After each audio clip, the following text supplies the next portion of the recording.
Hello, I'm Isaac Hayes III, founder and CEO of Fanbase. Listen to what I'm about to tell you. The window to invest in Fanbase is closing. We've raised over $10.6 million of our $17 million goal. That means there's room for less than 6,370 people to invest in Fanbase for the average amount. The minimum to invest in Fanbase right now is $399. That makes you an owner in Fanbase today. Go to startengine.com/fanbase to invest. Why? Because current social apps have taken advantage of users for far too long, with content suppression, shadow banning, harmful racist content, and no real tools for monetization and equity. Fanbase has over 1.4 million users and counting, allowing anyone to reach all their following and monetize their content from day one. Social media is the new TV, and whoever owns the apps that distribute that content have the opportunity to own potential billion-dollar companies. While big platforms with uncertain futures are failing to serve their users, Fanbase is stepping up to fill the gap. Don't wait until it's too late. Invest now, invest for yourself and your future. Go to startengine.com/fanbase and own the next generation of social media.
Folks, today's Thursday, August 14th, 2025, coming up on Roland Martin Unfiltered, streaming live on the Black Star Network. Are Texas House Democrats ready to give up their walkout? We'll talk to several Democratic lawmakers in Texas to find out what they are prepared to do, but that seems to be the case. California Gavin Newsom, he is ready to fight Republicans, and he launches a major initiative to change the maps in California. More stupidity from Donald Trump. You know what that day is called? Any day ending in D-A-Y. Plus, remember I warned y'all about the right-wing company PragerU? Well, the Trump folks, they want to replace PBS with this right-wing extremist racist organization. Wait until we show you this video that they have that talks about Columbus discussing slaves. Oh, it's a lot to unpack. It's time to bring the funk on Roland Martin Unfiltered on the Black Star Network. Let's go. He's got whatever the miss, he's on it. Whatever it is, he's got the scoop, the fact, the find. And when it breaks, he's right on time and it's rolling. Best believe he's knowing.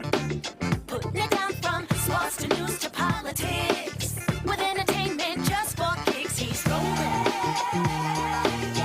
It's on go, roll, y'all. It's Roland Martin,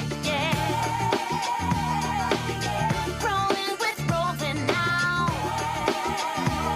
He's funk, he's fresh, he's real, the best, you know he's Roland Martin now.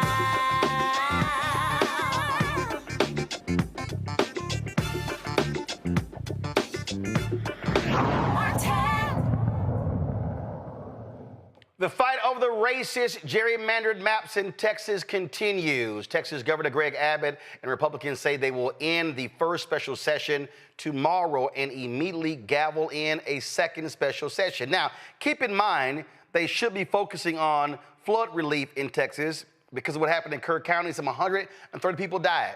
Nope, that's not what's important. What's important is kissing Donald Trump's ass and giving him 5 Republican districts. They've already withdrawn the maps. Now, they have not voted on the maps in the House because 51 Texas Democrats have walked out, keeping them from having a quorum.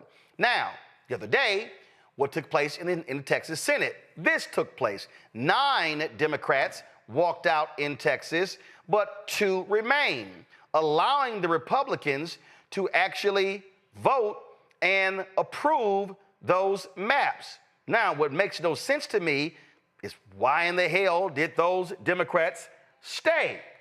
Well, 2 of them explain why they stayed, and still to this day, I don't understand why they did because it makes absolutely no sense. I'm going to read their comments in just a moment. Let me welcome a couple of folks to us. Texas Legislative Black Caucus Chair Ron Reynolds joins us. Also, State Representative Charlene Johnson. Glad to have both of you on the show. And also, we have State Representative Jolanda Jones. Must first talk with Caucus Chair Ron Reynolds. Chair Emeritus. Chair Emeritus, okay, Chair Emeritus, okay. So, y'all have been gone. Many of the folks in Illinois, some remained in Texas. They've not had a quorum. And I have been getting calls all day from folk back home in Texas. A number of state lawmakers, been talking to staff and aides, talking to civil rights leaders, religious leaders. And what I've been told is that Democrats are going to give in. They are going to return to the Capitol and allow for the Republicans to have a quorum and allow for these seats, for these districts to be changed. What is going on?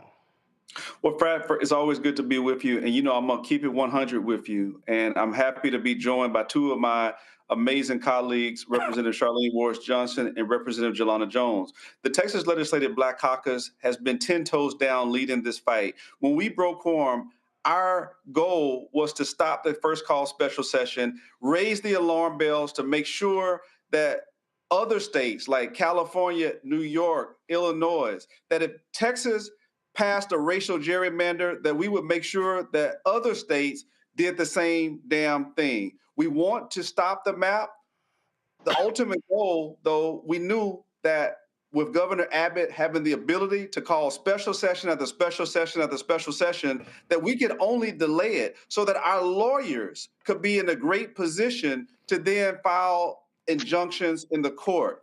And we've been working with our lawyers. I've been on the phone with Attorney Gary Bledsoe. I know Representative Jolanda Jones has been communicating. We have gotten, I've been on the phone working with Derek Johnson, the national NACP president. We have LDF, the Lawyers Defense Fund, all ready to go to action if and when the maps are passed. We knew realistically that we could never kill it indefinitely because Why? Governor Abbott Why could not? then move. Because Governor Abbott could move the primary date that's scheduled for March. He could go and have that primary date move back to May, June, July, and then therefore they would have more time to pass the map. No, because here's the problem with that.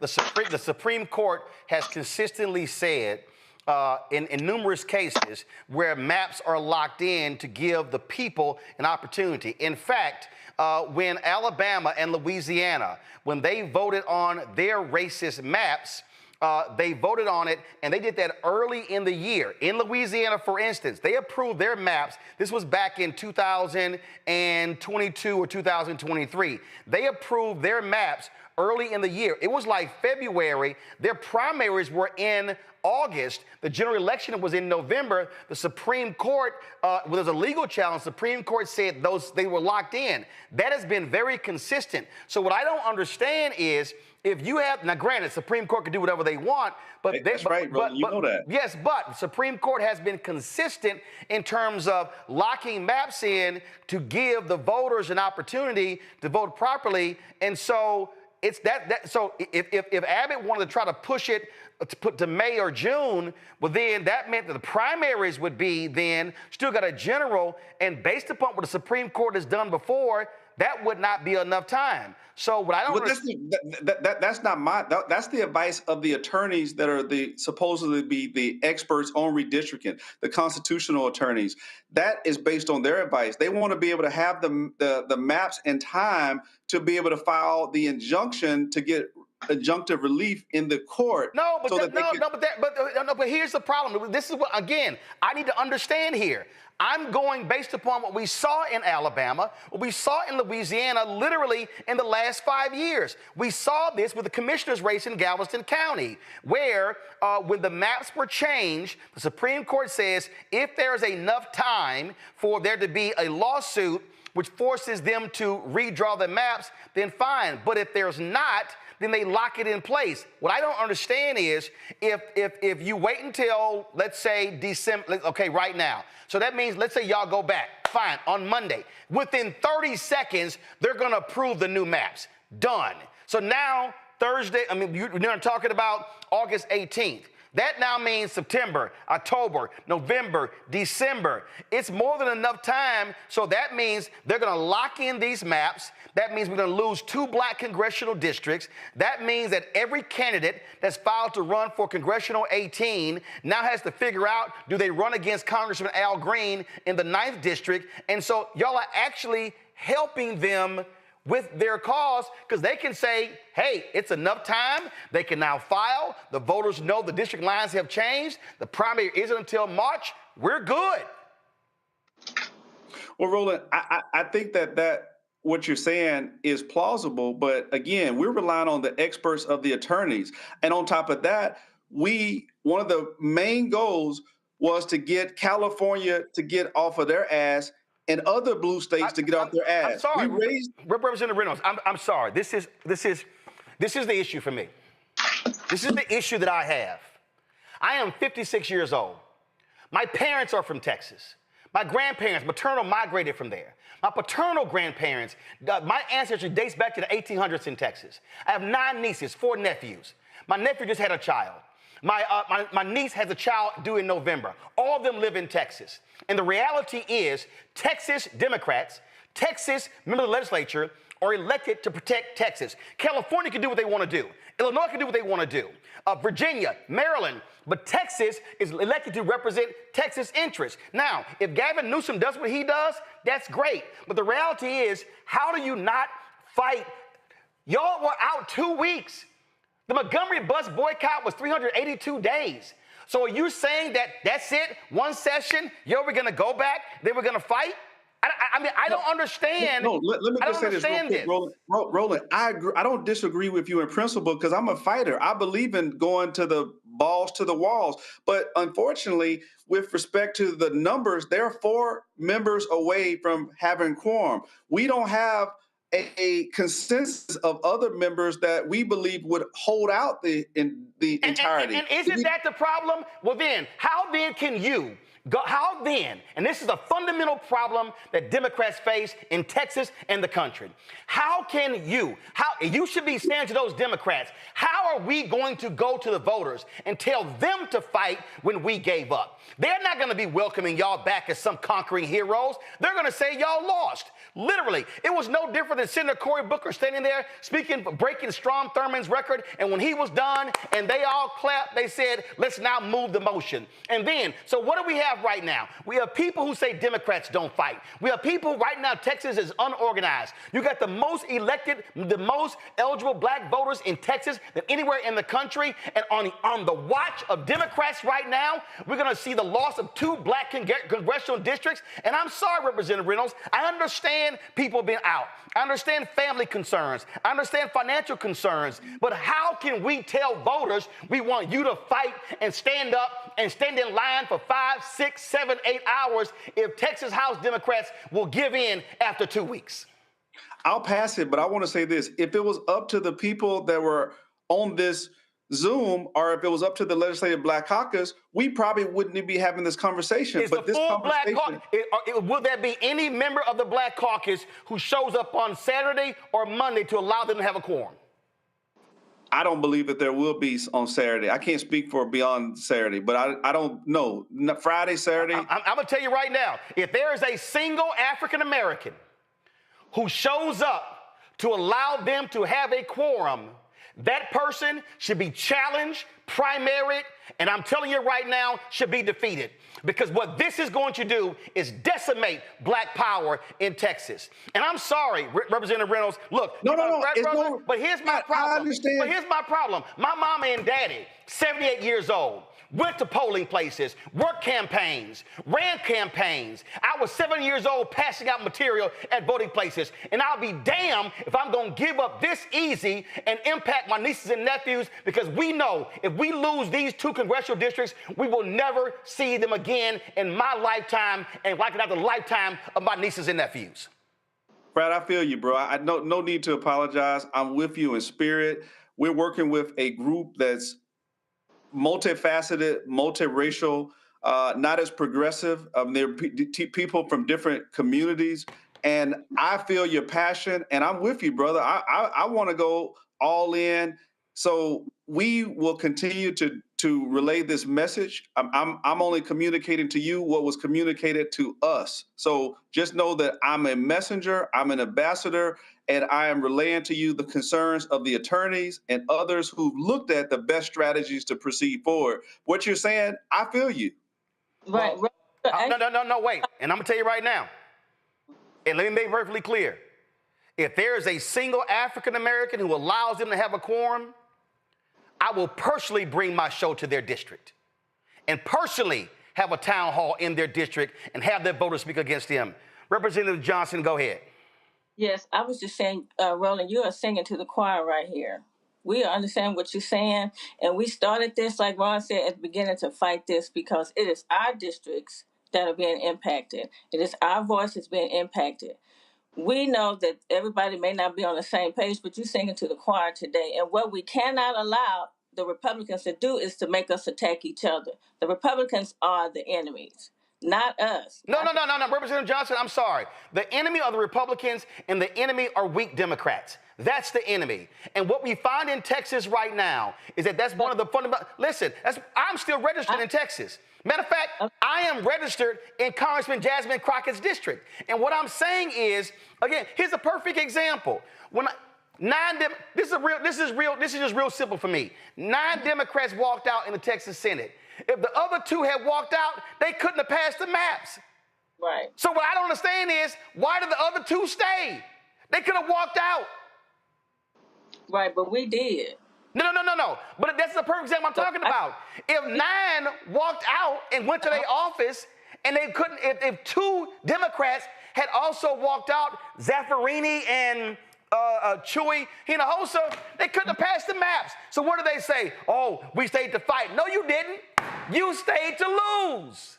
So you're going to go into their districts and to those two Democrats that stayed, you're going to go in their district. You goddamn right I ain't got a problem doing it, because this is the problem. And I'm telling y'all right now, black folks are saying, oh, Democrats, y'all want us to fight, organize, mobilize, swing, and put all the work, and then when we do, then you don't even have the gumption to force a second or a third session. You give up after 2 weeks. Representative Jones, go ahead.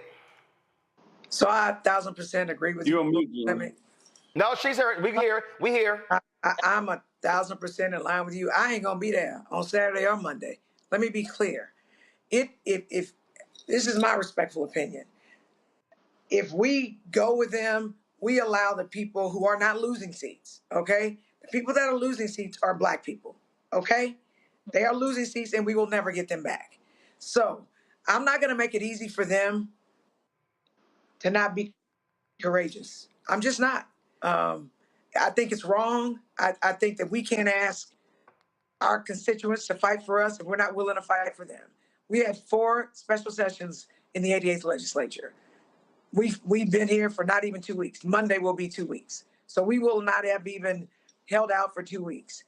I don't know how my law practice is going to be when I get back from here.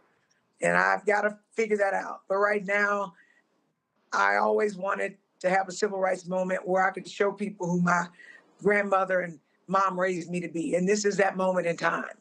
I understand people have different reasoning for what they're doing, but I'm not going to do it. I literally woke up this morning crying.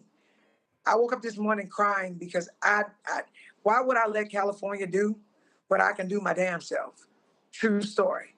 And even if California is able to pass their maps, that doesn't stop CD. And let me be clear, my district, House District 147, has 3 of the districts in it. I share constituencies with CD9, with CD18, and with CD29, and I live in CD18. My constituents will not have the opportunity to elect 2 or 3 people who think like us. And us spreading the word and getting the word out, and California or Illinois or New York doing whatever it is they do, doesn't change the fact that I ain't gonna handle sufficient black representation in Houston, where I live, and allow us to pick the person. And the same thing is true in Dallas. And so I'm not a sheep at all. I'm not gonna just follow because that is like what people are saying to say. You know, I'm willing to hold out as long as I need to. I know the Montgomery bus boycott lasted for over a year, right? People struggled. People had to figure out how to get to work. People lost their jobs, and this was for over a year because they understood that the only way to get white folks to pay attention was to hit them in the pocketbook, and they thought they could outlast us. So you ain't got to worry about me. I ain't going nowhere. And let me be clear to anybody who says I'm not team House Democratic Caucus. No, I'm team HG 147. I'm team my constituents. My constituents are what matters. So that's all. I ain't making no mistakes. Like I said, sometimes in life, decisions are hard. Sometimes in life, you got to make them. And I make a decision to stand with my constituents. I'm not making a decision to make it easier for the Democrats to go back. And let me be clear, if we go back to the House, we are going to be slaughtered, okay? There are 88 of them and 62 of us. They don't listen to us. They shove stuff down our throats all session. Very, very, very, very, very bad bills, right? So when I fight to win. I don't fight to win the messaging. I don't fight to end a session. My fight is to stop the maps. And if we stay with a quorum, and back to the whole legal thing, let me be clear. If we stayed till March or June, guess what? There would be no maps to change the game. There would be no maps. There would be no maps. So the same districts that we have right now would still be in place if we stopped them from doing it. So I'm a lawyer. That's legal fiction. People can say stuff. I cannot let people be on me and tell me it's raining. I'm just not going to believe it. If we fought and we stopped it, there would be no new maps for people to vote on. Period, point blank. Friday, I had State Representative Sophronia Thompson on, longest-serving House member ever, and we talked about Senator John Cornyn asking the FBI to come in and come after them. This is what she actually said about that. Fact, it's a civil warrant. It's not a criminal warrant. And number three, Tom DeLay tried that in 2003 when we left and went to Ardmore, Oklahoma. He wanted to send the FBI and pick us up and bring us back to Texas, and they did not get involved, and that was a Republican administration during that time as well. These are civil warrants and not criminal warrants, and they don't have to look for me. I tell them where I am, and I can send them a map and driving direction, and everything. They can locate me real well. Well, so here's my point here, Representative Reynolds. One of the things that Dr. King always talked about, that I need an antagonist to my protagonist. And the reason the movement did not succeed in Albany, Georgia, because the sheriff was smart. He was college educated. But then they went against Jim Clark. They went against Bull Connor. Because he understood I need an antagonist. So this is what I don't understand. If I'm going to go back, let's say I'm a House Democrat, and I'm going to go back. I ain't going to make it easy on them. I'm going to say, come get me. And matter of fact, if you come to my house, we're going to have the cameras there, and I'm going to kneel in my front yard, and then you're going to have to physically put me in a car. But what I'm not going to do is willingly walk to the state capitol. I'm not going to make it easy on them. I'm not going to make it, no, I'm going to make it hard on them. And so are you saying that to the other Democrats, that we going to make it easy? We just going to walk back to Austin and think the people going to say, oh, glad to have y'all back. The last 2 weeks was great. No, you got to make it hard on them. What are Democrats in Texas doing to make it hard on them instead of making it easy walking back in? Well, Roland, again, Fred, I feel your passion, and I agree with the sentiments of what Representative Jones said. And just for context, if you look back at the empirical data on this, I was one of the first to say we need to break quorum. So I do believe in the spirit of good trouble, necessary trouble. I was one of the ones with Jasmine Crockett back in 2021 that says we need to break quorum and go to D.C., and we did. So I feel you, Frat. The only problem I'm telling you is that everybody ain't built like us, okay? Well, but then everybody who ain't built like us also need to be called out. Because, see, these are the same folk who want us to put it on the line, but when it's time for them to put it on the line, they punk out. Well, Frat, to be honest with you, I know for a fact that they would be able to make quorum. That many people say, I didn't sign up for a second quorum break. I'm just going to be transparent with you. We had to push and do everything we could to get them to do this quorum break right here, right now. So we tried to move the needle, but the resistance was, hey, I got to do this. I got a wife. I got a spouse. I got a job. I got this. I got that. I can't do another 30 days. So we would not likely have the number that we need, 51 strong, to be able to have a continued quorum break. That is the real honest to God's truth. That's being transparent, keeping it 100, keeping it real. Many of us can say, hey, we gonna hold a line. But if you get 4 more, the quorum break is over. They have a quorum. That is what I'm telling you, Brad. I'm just putting it on line. And you know what? Here's what's amazing for me, Representative Johnson. I literally watched 4 Freedom Caucus Republicans force vote after vote after vote after vote for a new Speaker of the House. We saw them 4. And this is, and I'm just telling you, I spent a lot of time on the ground. I'm going to put it down right now. Here's what's going to happen. For every Democrat who's going, oh, we won the messaging. Oh, we done rallied the other Democrats. When they come back, folks in Texas are going to be mad and disappointed. They're going to be upset. And they're going to say, that's it? 2 weeks? That's it? And I'm telling you, it's going to be harder to motivate young folks in Texas, to motivate other folks in Texas to vote out folks in these state seats, because they're going to say, why should I vote for a party that folded so easily? Your response to that? My response is you're absolutely right. They want to see Democrats fighting, and we have to continue this fight. I wholeheartedly agree with you. And like I said, you talk to three people that are here, 10 toes down.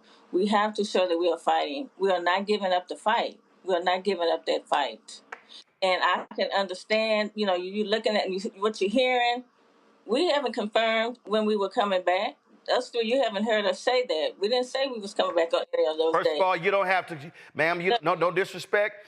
You don't have to, because this right here is the Texas Tribune. It says right here, Texas House Democrats who left the state in protest of proposed congressional redistricting said Thursday they will return to the state after the legislature adjourned. They said in a statement, members of the minority party said their lawyers had advised them to return, quote, to build a strong public legislative record for the upcoming legal battle against these particular districts. This is the state, says Texas House Democrats broke quorum and successfully mobilized the nation against Trump's assault on minority voting rights. This is according to Representative Wu out of Houston, facing threats of arrest, lawfare, financial penalties, harassment, and bomb threats. We have stood firm in our fight against a proposed Jim Crow congressional district map. Go right ahead. And again, I speak for Charlene, not for anybody whose name you saw in there. And I said that the fight has to continue. And so what we have to do is continue to fight. And I'm listening to my constituents, what my constituents want me to do. Right. They voted me into this seat, and I have their respect. I have their voice that I'm listening to. Not anybody else or whatever you read on there. I'm listening to my constituents. Representative Jones, final comment. I'm just going to say this. My constituents said, stay where you at, right? And the fact that I have colleagues who feel like they need to go there, I can't let that dictate what I do. I just can't, right? And apart from that, I woke up this morning crying. I woke up this morning because I see the only power that we have, we're giving away. Literally the only power that we had to stop those bullies, those racist, anti-Black people. We literally stopped them in their tracks because they could not conduct business. And so I've never in my entire life, I've been on so many winning teams. I don't take well to losing. And I don't believe, even though some people think it's a win, me personally, I don't think it's a win if they pass those maps, because we are going to lose representation. We are going to lose it. And the people that are losing it are Black people. White people aren't losing representation. Hispanic people got 5 seats. The people that are losing it are Black. And I just want to see when people will stand for Black people like they stand for other people. That's just real. And again, I'm a lawyer for 30 years. If the maps don't go into effect, then we still have 2 congressional seats that people can run for. And if the maps do go into effect, then we're going to have a bloodbath between 2 Black people in Houston and 2 Black people in Dallas. And I think we want the opportunity to have both of those Black people in both Houston and in Dallas. So I'm not with you in spirit. I'm with you in action, right? Because your words might say something, but what do your actions show? And so, and I fully expect to be punished. I fully expect that if I'm in the House, in the State House, I ain't gonna pass no more bills ever again in life. But if that's what I have to lose, I may not even be talked to ever again in life in the House, because I didn't go along to get along. I'm prepared for that, because the people that elected me to fight for them have asked me to stay, and that's what I'm doing, regardless of the consequences from political people. I'm going to close this out. This is Dr. King's book, Where Do We Go From Here, Chaos or Community? In the last chapter called The World House, and I'm going to skip around, this is literally what he says. He writes, the present upsurge of the Negro people of the United States grows out of a deep and passionate determination to make freedom and equality a reality here and now. What we are seeing now is a freedom explosion, the realization of an idea whose time has come, to use Victor Hugo's phrase. The deep rumbling of discontent that we hear today is the thunder of disinherited masses rising from dungeons of oppression to the bright hills of freedom. All over the world, like a fever, freedom is spreading to the widest liberation movement in history. The great masses of people are determined to end the exploitation of their races and lands. He says you can hear them rumbling in every village, street, on the docks, in the houses, among the students, in the churches, and at political meetings. Oppressed people cannot remain oppressed forever. The yearning for freedom eventually manifests itself. Then he says something within has reminded the Negro of his birthright of freedom, and something without has reminded him that it can be gained. Consciously or unconsciously, he has been caught up by the spirit of the times, and with his black brothers of Africa and his brown and yellow brothers in Asia, South America, and the Caribbean, the United States Negro is moving with a sense of great urgency toward the promised land of racial justice. Nothing could be more tragic than for men to live in these revolutionary times and fail to achieve the new attitudes and the new mental outlooks that the new situation demands. Very simple. The people today, the voters today, millennials, Gen Z, Gen Alpha, these are not the same folk as baby boomers and Generation X. And the reality is, fewer African Americans are self-identifying as Democrats. People are saying, I don't see fighters. I don't see people standing up. And what they're also saying is exactly what Representative Jones says. We have been the backbone of the Democratic Party. We have been the ones who have withstood the battles and the fights and have carried the torch. And when the hell do the other folks stand up and fight as hard as we do? I understand every single point that you've made, Representative Reynolds, Representative Johnson, Representative Jones. But I'm telling you right now, y'all should go back to that caucus and you tell Representative Wu and you tell Tallarico and you tell Anachi and tell the rest of them they are going to have a problem when they let these racist maps go through, and they going to look up, and if you think black folks have said we sitting out and we going to spend times doing line dances, boots on the ground, they are in for a rude awakening when they come to black churches and black neighborhoods and say, where you at? And the response is going to be, where in the hell were you at? We needed you the most. I thank all three of you for your work. And again, let every member of the Black Caucus know, any member who stands with these Republicans and gives them a quorum, I'm putting their names and their faces on this show every single day because they got to be called out. And let me be real clear. I understand other folk, but this show centers African Americans. Let those black members know that if they buckle, they will be called out. Roland, may I say one quick thing? I literally got to go to a break. My panel's next.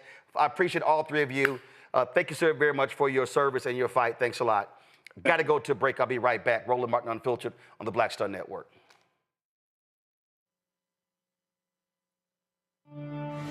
Now streaming on the Black Star Network. Getting like this major artist like Snoop to be like, yeah, you're gonna be the flagship of Death Row Records is crazy. Because I'm like, okay. When he got the call, I was in the room. He was sealing the deal. It's done. And I was like, man, congratulations. You know, I got me a drink. You know, he rolled up, and we were sitting there talking, and I was like, oh man, I can't imagine how many rappers you're gonna have on this label. It's gonna be. He was like, I'm not doing that. I'm like, what do you mean? Like, that's Death Row, Tupac, Suge, the whole look. And he's like, no, you're gonna be the flagship for it. You're gonna do it first. And I'm like, you try, well, look, I'm R&B. Like, right. This Death Row's not R&B. He said it is now. He was like, I'll get rappers later. Don't worry about that, but I want you to take over. I'm like, oh, I was nervous. I was like, there's no way this is gonna work. People are, and of course you get a little backlash from, on the comment section, when he's posting about it. It's just like, he's R&B, that's not Death Row. And we had to slowly kind of get people acclimated to it.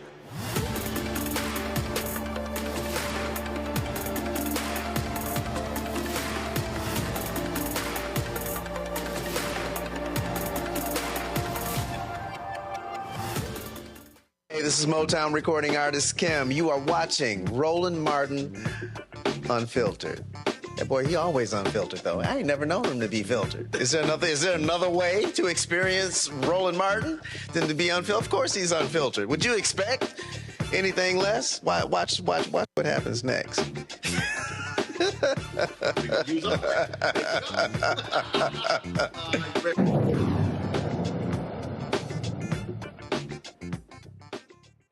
Reese Colbert is the host of Sirius XM radio show, The Reese Colbert Show. Joining us from D.C., Dr. Greg Carr, Department of African American Studies, Howard University, host of The Black Table on the Black Star Network. Reese, I'll start with you. I can't stand weakness, Reese. Robin Harris said, I'm pissed off to the highest of pistivity. I got calls this morning saying the Democrats were going to buckle, but it wasn't just the calls this morning. In fact, last week, Representative Anchia was on this show, and when we talked to him, he literally laid out that this was the plan, that this was the agenda, laid out, well, we got to focus, a lot going on and stuff along those lines. And when he was talking, I was sitting there going, I said, okay, here they go expressing his weakness, here they go. And I'm telling you, they think it's just going to be business as usual, and it's not. I mean, I'm going to do this here. I'm going to play for you exactly, go ahead and roll. This is what he said on this show Friday. And we have jobs and families back home. We set some pretty clear goals when we started this quorum break. The first one was that we were going to try, and it was going to be very hard because of the frenetic Trump media cycle, to capture the American imagination on redistricting. We wanted people to be talking about redistricting in barbershops, on street corners, and on shows just like this, just like you're doing, to try to raise consciousness. I think we've done that. I'm really pleasantly surprised because this little band of Texas state representatives was able to help elevate the conversation. The second thing we wanted to do is work with blue state governors to get them ready. Because if we had just let them run over us on the House floor, this would have been a 2-day media cycle, and it would have been over. Like, nobody would have paid attention to Texas. It would be like, Texas Democrats lose, okay. So that's why we couldn't let that happen. We wanted to make sure that we were protecting our African American and Latino constituents by working with blue state governors to show some pushback. Right? That's super important. It was super important to us. And finally, we said we were going to run out the clock on this special session. Now, the governor's right. He can call special session after special session after special session. So our goal was to give the blue states some time to catch up, to activate their plans for redistricting. But at some point, we're going to have to go back and fight this on the House floor, and we're going to have to fight it in the courts, especially since there's some clear violations of Section 2 of the Voting Rights Act. And that's kind of our strategy. So if we can tick the box and say, national conversation, blue state strategy to counteract the 5 from Texas, and we understand that we have a delegation in California today meeting with Governor Newsom. They're ready to roll. And we run out the clock on this special session, we will have succeeded, and the rest is up to blue state governors that have the trifecta of the House, the Senate, and the governorship to really counteract this stuff. You ain't gonna succeed shit, Reese. What's gonna happen is you're gonna go there, they're gonna gavel that sucker in a session, and they're gonna pass this bill in less than 60 seconds. This is where Democrats fucked up. Democrats have the delusional idea that they are ever going to get an A for effort, that they're going to get a credit for trying. Right. Oh, my God. That was great. I mean, y'all are heroes. Y'all sat out 2 weeks. Yay. Yeah. I mean, I think that good for them. They did something. I mean, people are constantly saying Democrats do something, Democrats fight, show us something. But the reality is that elections have motherfucking consequences. And the consequences are that in the state of Texas, you have a Republican governor who should have never been reelected after Uvalde and all of the other heinous things that have happened in Texas, but he was reelected comfortably against Beto. You have a Republican control of the Senate and the representatives over the House, whatever it's called in Texas. And so they have the power. Democrats have to start getting fucking real with voters about the fact that when Republicans have power, they get to do very bad shit. And the only way to ensure that Republicans don't have power to do very bad shit is to vote their asses out and vote Democrats in. They try to do that every election cycle. People don't believe them. And they're like, oh my God, I can't believe bad things are happening. Well, what the hell did you think was going to happen? Of course it was going to happen. But another thing that this reveals, I said it last week on your show, Roland, that there was no real long-term strategy. There was a short-term strategy as the guy laid out there. Stop one special session. Okay, well, then here come the next one. They raised expectations too high. And now the people who did something, who aren't the enemy, are becoming the villains in the situation. So what I'm interested in seeing here is Representative Yolanda Jones. She is part of a crowded primary field for former Representative Sylvester Turner's seat.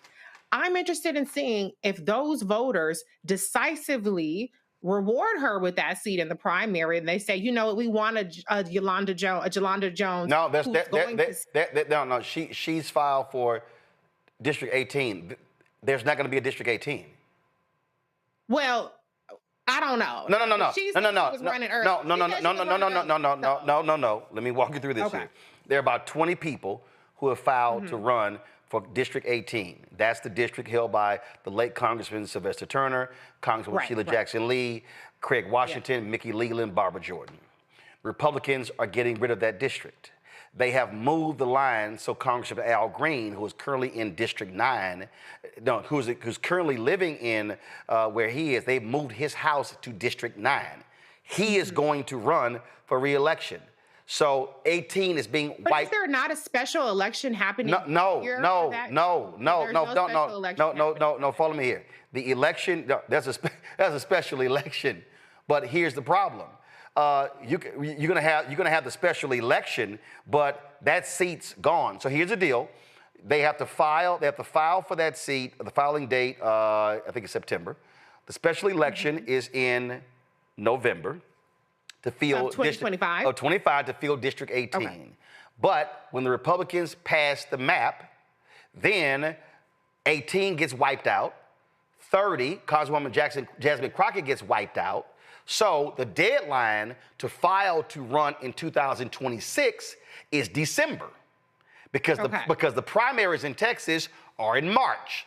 So Representative Jones, if Representative Jones wins, and she's running against former Councilwoman Amanda Edwards, County Attorney Kristen Menifee, and a host of others. So if she wins, she's there for 1 year. But she has only 1 month to decide whether she files to run against Congressman Al Green in District 9. Yeah. But my point, Roland, is that if the premise is that Democrats get all this credit for fighting, then one way that we can show that, the evidence will show, even no matter how short-lived this district is, the evidence will show that Representative Jones will win that crowded primary. And that's what I'm saying. That's one of the ways that we can put our mouth where our vote is, and where Texas Democrats who are outraged about Texas Democrats being so weak, that's one way they can say, hey, when you step up to the plate and you stand firm, then we're going to make sure that you are the person that represents us. I'm interested to see if that happens. I think she deserves it regardless, but I'm interested to see, because there's always so much talk about how much, we want Democrats to fight. And very often, those same Democrats are not rewarded. Well, here's the whole deal. I mean, listen, she's a former city council member. She's a former school district member of the school district. She's now in the state house. And so if you look at fundraising, endorsements of polling, she's leading that. Again, that's fine. But what I'm saying is, she's going to have a month. She's going to have a month to say, and a month is going to be, do I run again? So her running is really immaterial to this battle, because if this battle wasn't happening, frankly, based upon any number of factors, it's a good bet that if you had to bet who's going to be in a runoff, it's going to be her. But this is the thing that jumps out for me, Greg. And see, this is why I was going so hard with the Black Caucus. If the Black Caucus, as a caucus, said, we ain't going back, all of us are going to stand here, and if y'all going to do this, you're going to do it without us. That then would have caused them to say, are we going to buck the entire Black caucus? But see, here's the problem, Greg. The problem is you got some weak Negroes in the Black caucus. You got some weak Negroes who refuse to come on this show to talk, and we called them. We need to go back. Because you know what happened? When they had the last walkout, and I know him personally, but he punked out. Garnett Coleman. We need to go back. For what? To get slaughtered? He participated in the breaking of the quorum. Ron Wilson, his sorry ass. When Tom DeLay pulled that shit when he was in Congress, the first time, Ron Wilson brokered a deal because, see, he thought he was going to get the congressional seat of Al Green. And you know what happened? He ran. So he partnered with the Republicans, lined with them, and he went back. And you know what happened when he ran for that congressional seat? Got his ass whooped. And then you know what happened when he ran for his state rep seat? Got his ass whooped. So my point is, if you are the Texas Legislative Black Caucus, you all stand firm and say, if y'all gonna break the quorum, then y'all gonna do it without any of us. Yeah, it'll be a Pyrrhic victory. It'll be symbolic. The Democrats will lose. And we'll take the next step toward the inevitable, which is the fracturing of the American state. This battle's already been lost. This battle was lost at the ballot box. Some people may accuse you or me or Reese or anyone else speaking on the specific subject I'm about to say as shaming voters. I wouldn't call it shaming voters. I would say forcing human beings to look in the mirror and say that you put the knife in your own throat by not registering, by not checking your registration, and by not voting. This battle has already been won by the white supremacists, but the war has not been won by the white supremacists. Sure, the Congressional Black Caucus the Texas Black Caucus should not go back. I agree with Representative Jones. And I also understand Representative Reynolds in the sense of saying that in some ways this battle will now shift to the courts. Now, as you walk them through in Louisiana and Alabama, the goal should be to get to December. Certainly late fall, early maybe winter, to try to stop this by saying that these maps can't be and it's changed. But let's just say that they fail, and it looks like they're going to fail. If that's the case, they're going to go to court anyway. Now, will they lose in court? Probably. But here's where we're going ultimately. California, Governor Newsom now saying, well, an early November vote to do something about redistricting, maybe Pritzker in Illinois, maybe we see something in New York where their rules are a little different. Certainly Ohio, where there's triggered a statewide redistricting commission, if they can't reach a 60% threshold in the legislature, which they should be able to do. The white nationalists in Florida, the white nationalists in Missouri, where they would carve up Emmanuel Cleaver's seat, the white nationalists in Indiana, probably could claw a few more white nationalist seats in the federal legislature. But ultimately, it's going to come down to this. The type of outrage that you exhibited there in that conversation with Representatives Reynolds, Johnson, and Jones is not going to be shared by millions of black voters in this country who have simply tuned out. Another set of victims too whipped to choose, to quote Gil Scott-Heron, distraction, disinformation, for whatever reason, simply have opted out of the political process. But the thing that will trigger their ire may very well be the stick. Because, see, the thing about white nationalism is, finally, that its overreach comes with a type of hubris that can ultimately trigger the type of response that we need. This won't change until black athletes decide to stop going to Texas and Texas A&M. This won't stop until black stop spending money. But see, they won't feel that until a supermajority in Texas, a majority of the federal legislature, like what we're seeing in D.C., starts harassing black people in the streets. We got an email today at Howard University, and I'm still in Egypt, so we return to school next week. But I got my email, check my email, and here's an email instructing students, faculty, staff, and folks that don't have university campuses to always carry your IDs. Make sure you're in count. That's some South African apartheid bullshit. That is exactly right. And Roland, what you just said, brother, that is where we're headed. And I can't tell, frankly, it's hard for me to contain my enthusiasm. I welcome it. Let me tell you why I welcome it. Nelson Mandela doesn't become the president of South Africa without the Sharpeville massacre, without going to jail for 27 years. There's going to be some pain ahead, and that's where you find the heroic age. We're not going to get out of this without pain. And I really don't think that the handful of moderate Democrats, if the state caucus, Black caucus in Texas were to say we're not going, I really don't think that the Democratic Party would still have the gumption not to give them quorum, because there's going to be some punk ass Democrats who are not Black who would simply go in there. I think ultimately the only way this is going to be resolved is by direct confrontation. And we have passed the time when we could have used the ballot. And as Malcolm said, it may be another alternative coming up soon that we're going to have to finally face. But when we face that, then we're going to get some change. But I think this moment may be on the verge of passing, brother. See, what I need everybody watching to understand, and this is why I absolutely disagree with what the lawyers are telling Representative Reynolds. Now let me preface this by saying the Supreme Court, we already know they'll do whatever the hell they want to do. But as Greg knows, and Greg went to law school, the Supreme Court has consistently said, hey, it's not enough time to fully adjudicate this case, so therefore we're going to leave the maps in place because it creates too much consternation among the voters. So you've had lower courts rule congressional maps to be unconstitutional. But because the Supreme Court says it's not enough time to adjudicate, rule on the maps, and then for the legislature to go back and redraw the maps, they've often said they remain in place. So, Reese, the reason why folk like me were saying, no, your whole strategy should be hold out until December, because there's a filing deadline in December for the March primary. See, they keep saying, oh, they can move the primary. True.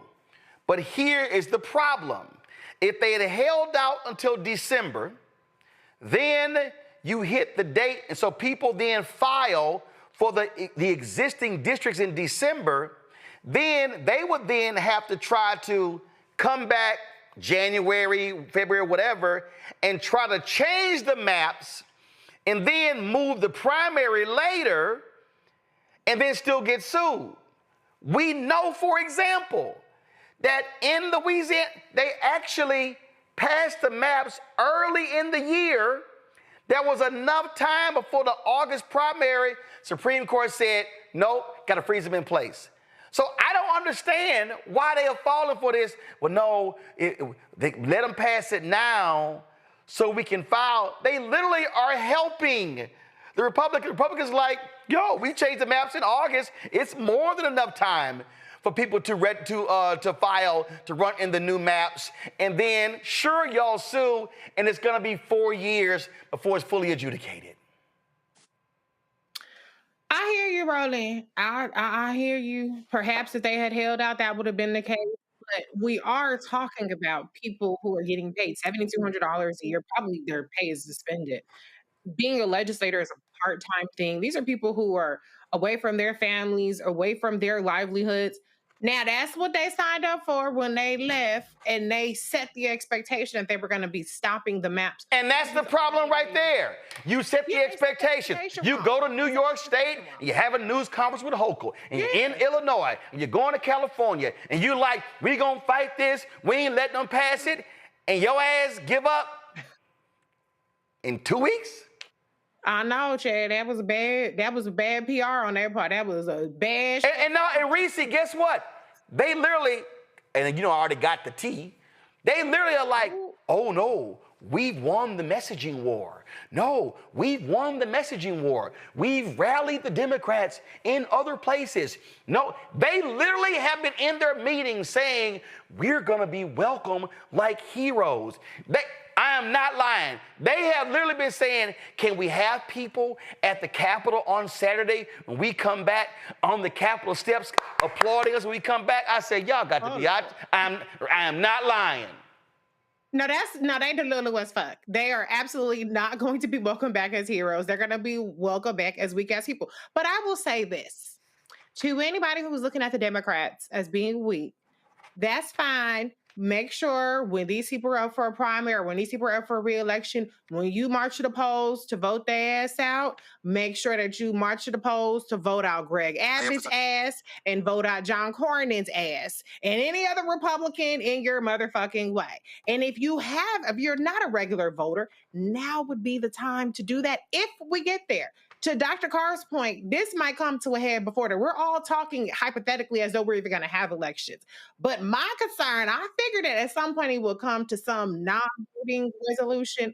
But so far, the people out there pew-pewing are the crazy-ass MAGA motherfuckers. The CDC got shot up. The Democrats got killed in Minnesota. The wrong people are getting activated right now. And so if this doesn't come to that kind of head, before our next vote happens, get your ass out and vote. You can vote mad against the Democrats, but make sure you vote just as mad against the people who are really the ones implementing these heinous policies. Here's the thing for me, Greg, that a lot of people don't understand. First of all, in Texas, it's in the Constitution. It's by design that it's not a full-time legislature. Okay. They meet every 2 years, even though the governor can call as many special sessions as possible.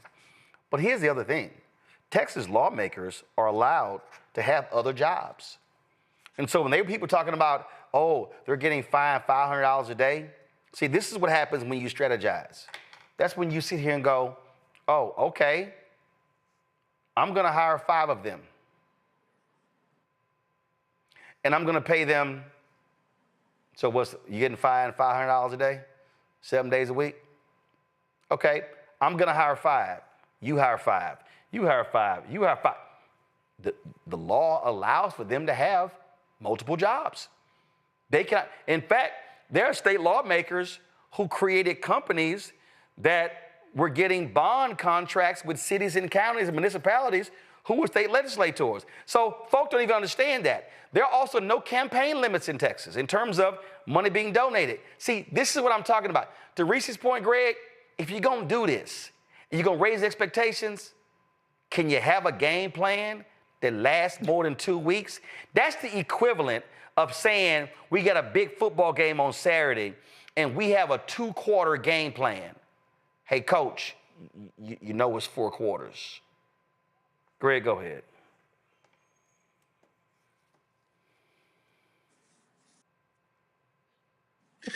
It's true. And this is really where, Roland, you've identified the real.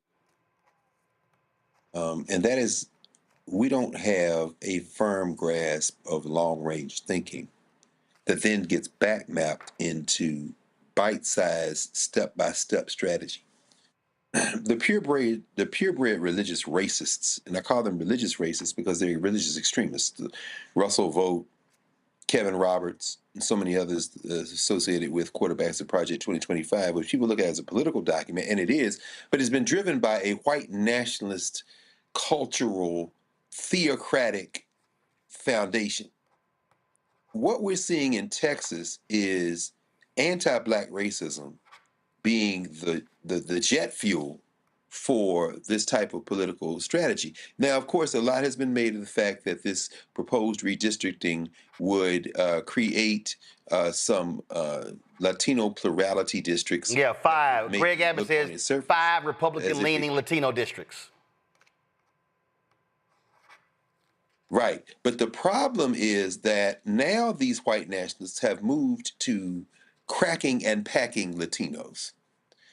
And they are relying on anti-Black racism to inform enough enough people in the Spanish-speaking community in that now Latino plurality state of Texas to peel off those votes by having these people vote against black people. Now, then what should our response be? Well, if we had a long-range view, we would understand a couple of things. Number one, white nationalism is permanent in this country. It is foundational to the country. And number two, you can't appeal to white nationalists to attempt to beat white nationalism by appealing to white nationalists. Right. So your long-range would be to break the back of white nationalism by embracing a black first strategy, and then the bite-sized steps in terms of implementing that long-range vision in a step-by-step process is to say, as black people, we represent the interest of black people first, but that black first strategy also benefits everyone else. Now, what do I mean? So when you go to now a Latino plurality district, a new one, you say, look, these white nationalists hate you. They've cracked and packed your district. And some of y'all hate us. I'm not here to make you like me. I'm not here to convince you that I'm a human being. I'm here to say that you are a racist, but now you're a racist with a food bill that has exploded. Now you're a racist with a power bill that has exploded. And a campaign for you to like me, what I'm going to say is that the people who hate me hate you as well. Boom. If we come together, you can still with a lower medical bill, a lower electricity bill, and we can have a beer and fight each other in the street, and that's just fine. But what we have to understand is we got to stop pretending as if we can woo voters already who don't participate, but the ones who do, quit pretending as if we can woo voters by somehow gussying ourselves up, washing our faces and combing our hair in a certain way and saying, kee hee, see, we're harmless. No, you got to fight these people. I like the way that goes up. And I'm saying that's a winning strategy, even with white nationalists who will say, I hate you, but I'm still going to vote for you because I can hate you in a house where my heating bill and my cooling bill isn't exploding. That's how you implement a long-range strategy in a short-range fashion. But in order to do that, we've got to look long-range. And long-range is this a white nationalist country, and it's always going to be one. So to close this out, and Risa made this point. Congressional districts are gerrymandered. State rep districts are gerrymandered. State Senate districts are gerrymandered. But you can't gerrymander in the presidential race, or the United States Senate, or the governor, or the Attorney General, or the Secretary of State, or the Land Commissioner, or seats on the Texas Supreme Court. Those are all statewide seats. And so I have been saying this to Greg's point about black first. Y'all, and can't nobody say I ain't been saying this, but I've been real clear why you must give your money to Black Voters Matter. Give the money to black groups that are mobilizing black people on the ground. How many times have y'all heard me say that if we vote at 70% of our capacity, if we vote at 70% of our capacity against these white nationalists in Texas, and let's be real clear, y'all, George W. Bush beat Governor Ann Richards. Then when he ran a second time, he ran against what they call a unity ballot. You had a rich Latino banker running for governor. You had a black man who was mayor of Dallas and Ron Kirk running for United States Senate. And then you had a white man in John Sharp who was running, I think it was for lieutenant governor. And guess what? They all lost. So they presented this multiracial coalition. And Republicans have controlled Texas politics for the last 25 years. They own it. Every statewide office. And the reason they keep winning, there are multiple reasons. But one of the reasons is that the 254 counties in Texas, Democrats only have 81 county offices. That's one. But the second reason is because malaise. People have just been so upset. Well, you know, we can't do anything. When Beto lost against Greg Abbott, 75% of young people under the age of 30 did not vote. Texas has more eligible black voters than any state in America. Texas is an unorganized state. It is a state that's not been mobilized. And what I'm saying to black people, if any black member allows them to have a quorum, you primary them and you take them out. But then what you do is you absolutely take out Ken Paxton or John Cornyn for United States Senate. And then what you do is you take out, in 2028, that's right, you take out Abbott. You spend the next 3 years mobilizing that state and telling folk, y'all still want to live underneath this here? You mobilize young women to say, do you see how many women in Texas are dying because of these anti-abortionists, literally dying because they're being denied services when they have complications from pregnancy? Do y'all understand that I have a niece who is due, my oldest niece, my grandparents' oldest grandchild, who is due in November? I'm fucking scared to death because these assholes, if anything happens with her pregnancy, because of these assholes, she may not get the proper care because of the laws that they have established. See, to Greg's point, to a lot of folk, the shit ain't real till it get personal. And so earlier today, I was sitting in the chat and some folks were like, man, Roland, I understand, but you want the folks to do this here and do that here, but a lot of us are comfortable. I said, God damn it, I ain't comfortable. I said, because I pay the taxes on a house in Dallas County that my parents live in. And when I go home, and I've got family reunions, and when I sit here, and again, 9 nieces, 4 nephews, when I look at family members who are all in Texas, God damn it, that's blood, sweat that's in that fucking soil. And when I look at people today give up this easy, when I look at people today and you tell me that you ran for office to stand and fight for folk and all you could do is last for 2 weeks, and when I hear Synfronia Thompson, who's a running buddy of mama grandmother, who says, you ain't gonna look for me, I will show you the map to come to my house. Don't tell me you're going to walk back willingly to the state capitol.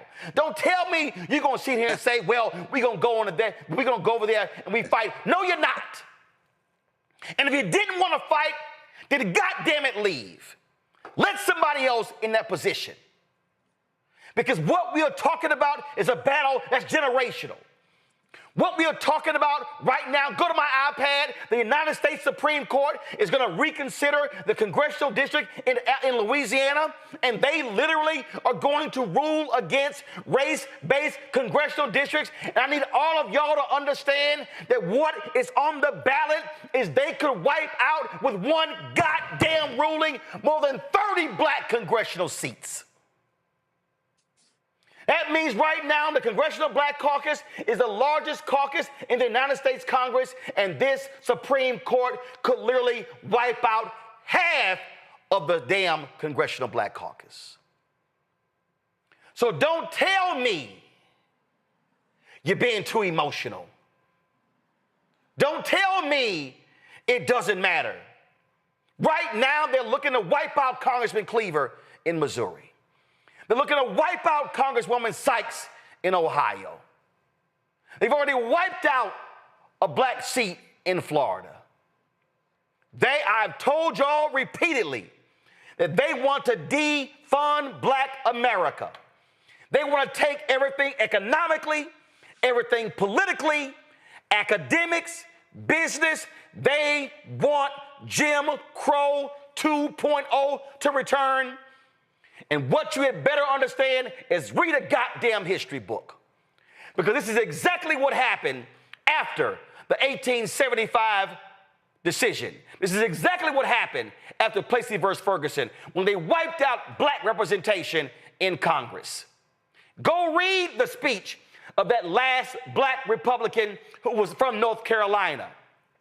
The reason the Congressional Black Caucus Phoenix Awards is called that because he said to them, you may wipe us out now, but we're going to rise like a phoenix. Every single one of y'all watching, y'all want to understand why I'm trying to tell y'all, stop sitting here debating this bullshit, LeBron and MJ, and we talk about dance and everything. These white nationalists literally are trying to wipe out every black advancement that we have seen, not since the Civil Rights Movement, but since Reconstruction. This is not a drill. This is reality. You had better understand, I'm not going to be silent while it happens. And if you are black, if you're unwilling to fight, if you ain't got the spirit of Shirley Chisholm, of being unbought and unbossed, well, get your ass out the way and let some folks in who are ready to do battle. I'll be back.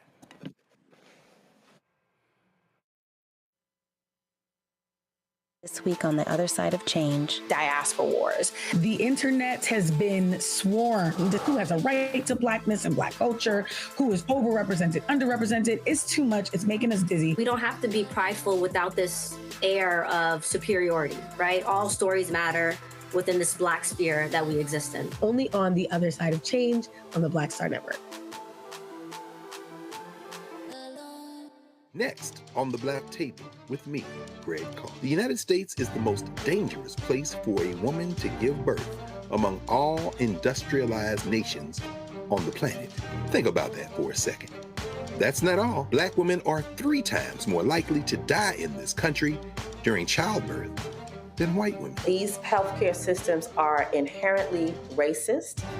There are a lot of white supremacist ideas and mythologies around black women, black women's bodies, even black people, that we experience pain less, right? Activist, organizer, and fearless freedom fighter Monifa Akinwole Bandele from Moms Rising joins us and tells us this shocking phenomenon, like so much else, is rooted in unadulterated racism. And that's just one of her fights. Monifa Bandele on the next Black Table here on the Black Star Network. On the next Get Wealthy with me, Deborah Owens, America's Wealth Coach, Black Americans have 1/10 the wealth of their white counterparts. But how did we get here? It's a huge gap. Well, that's why we need to know the history and what we need to do to turn our income into wealth. Financial author and journalist Rodney Brooks joins us to tell us exactly what we need to do to achieve financial success. You can't talk about why we are, as Black people, where we are, unless you talk about how we got here. Bridging the gap and getting wealthy, only on Black Star Network. I'm Russell L. Honoré, Lieutenant General, United States Army, retired, and you're watching Roland Martin Unfiltered.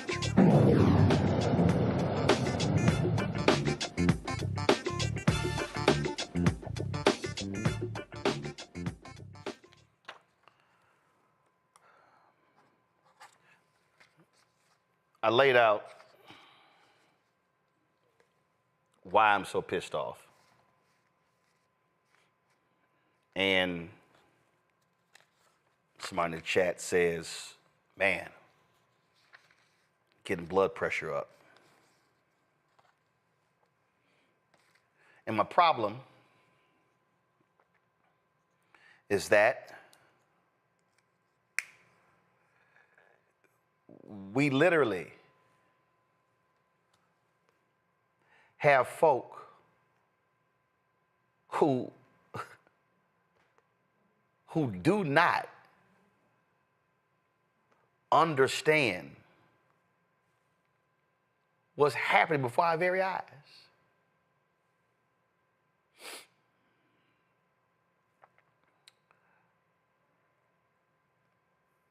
When Greg just sat here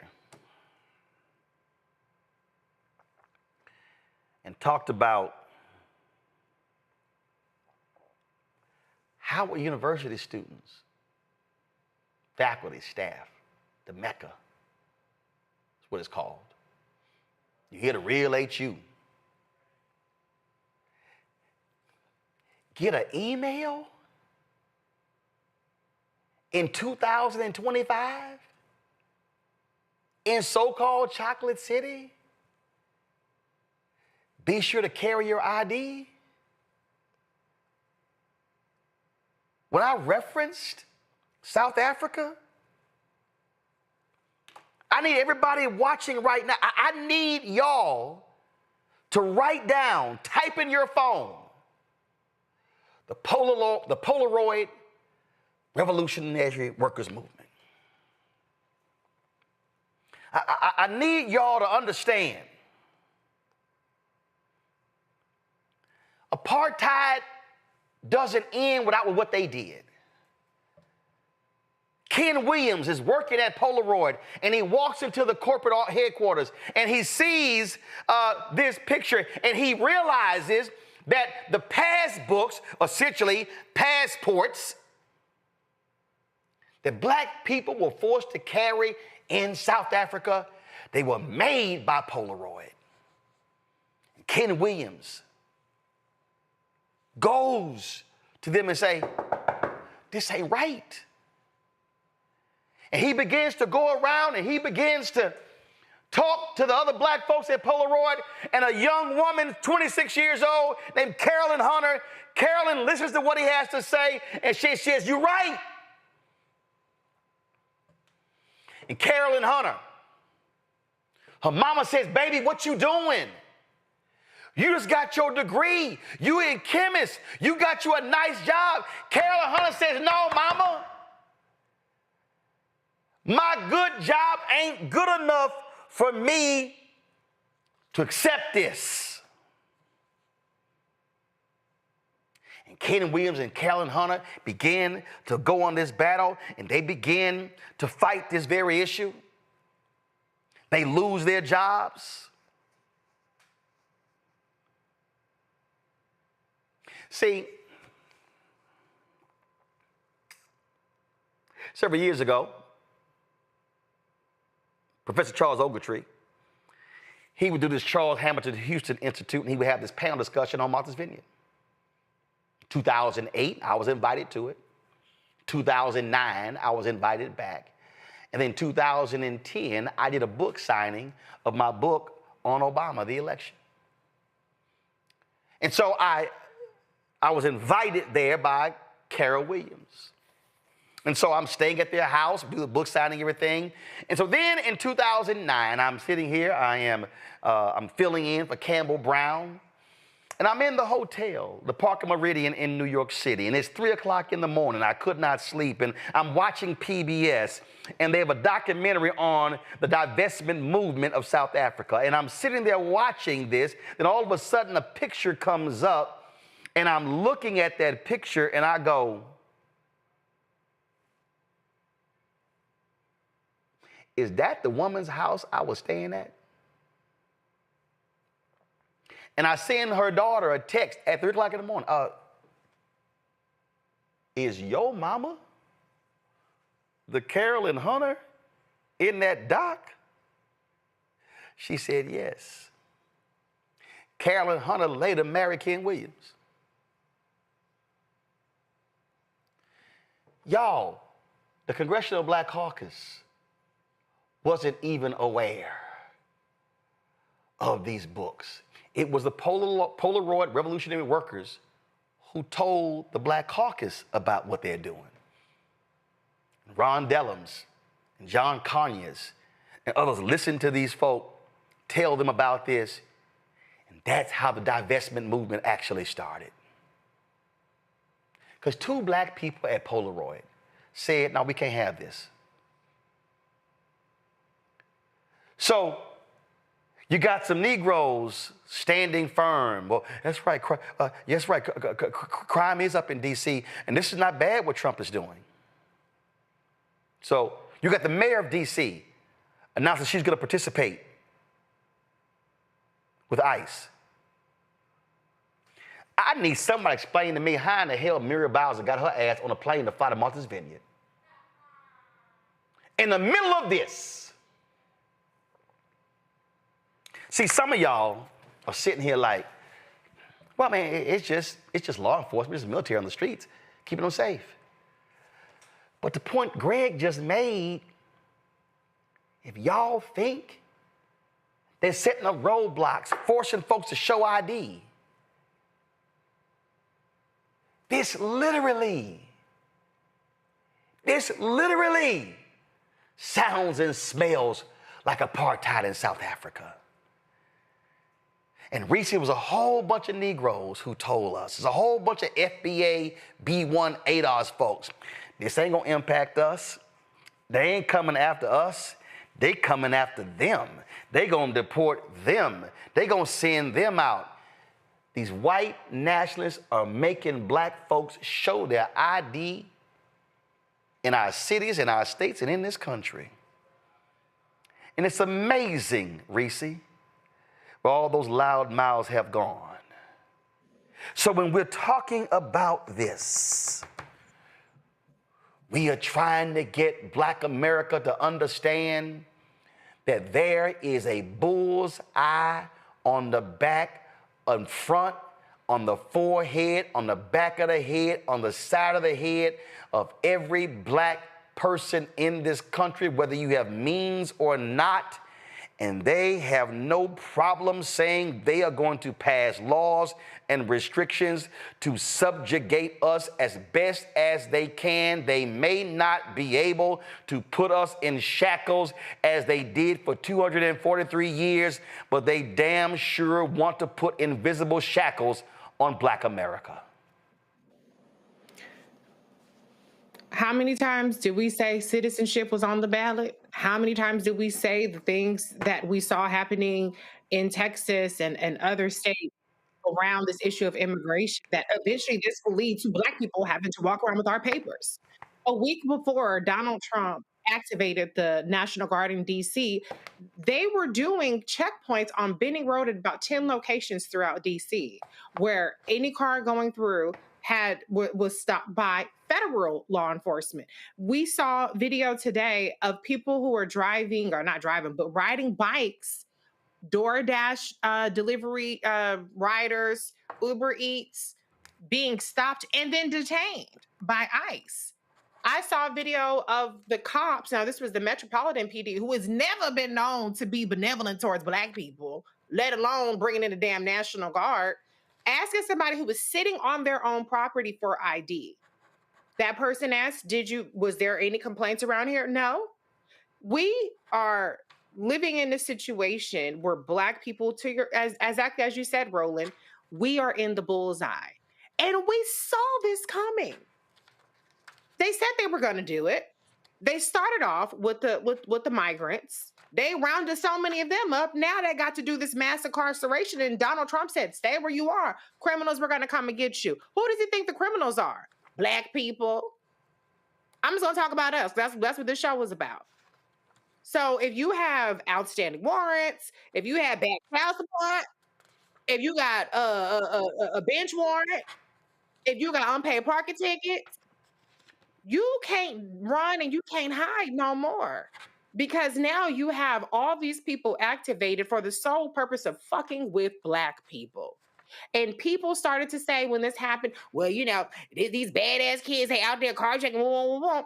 So then why is it that Howard University students and faculty and visitors are being advised to walk around with their IDs? This has never been about actually fighting crime. This has for fuck sure never been about keeping Black people safer. This is about dismantling every ounce of progress that we've made in this country, which hasn't been a whole lot, but it was enough for many people to not be complaining and to sit out time and time again when we beg. All the time I've been on here, and I've been on here since 2019, Roland, every episode we beg Black folks to vote. Vote your capacity. The unregistered motherfuckers, you are lost cause. But even if the people who are already registered voted, we have the capacity on our own to make the difference. And no, it's not only our responsibility, but this is life or death for us. So everything is at stake. Unfortunately, we can't combat this in the next 10 days, 100 days. This is a long-term fight. We got to try to rack up some wins. We got to try to turn the tide. But we have to recognize that this is a much bigger threat and a much bigger fight than it had to be. Greg, for the people who don't understand, How would university exist by a federal charter? Donald Trump could literally put ICE agents, FBI agents, and the military on Howard University's campus. And in red states, he could literally put the National Guard on HBCU campuses, and the Republican governors are going to let them do it. See, all these black folk need to, see, they don't understand. They don't understand what we are dealing with.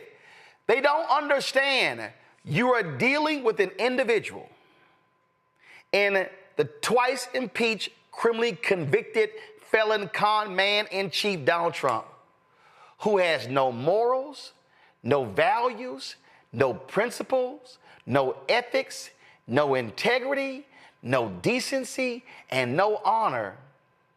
And a Republican Party that doesn't care, including the help, such as Tim Scott, Burgess Owens, Byron Donalds, Wesley Hunt, that Jones dude, who somebody told me is an alpha out of Michigan. They don't give a damn, and they not gonna say a word.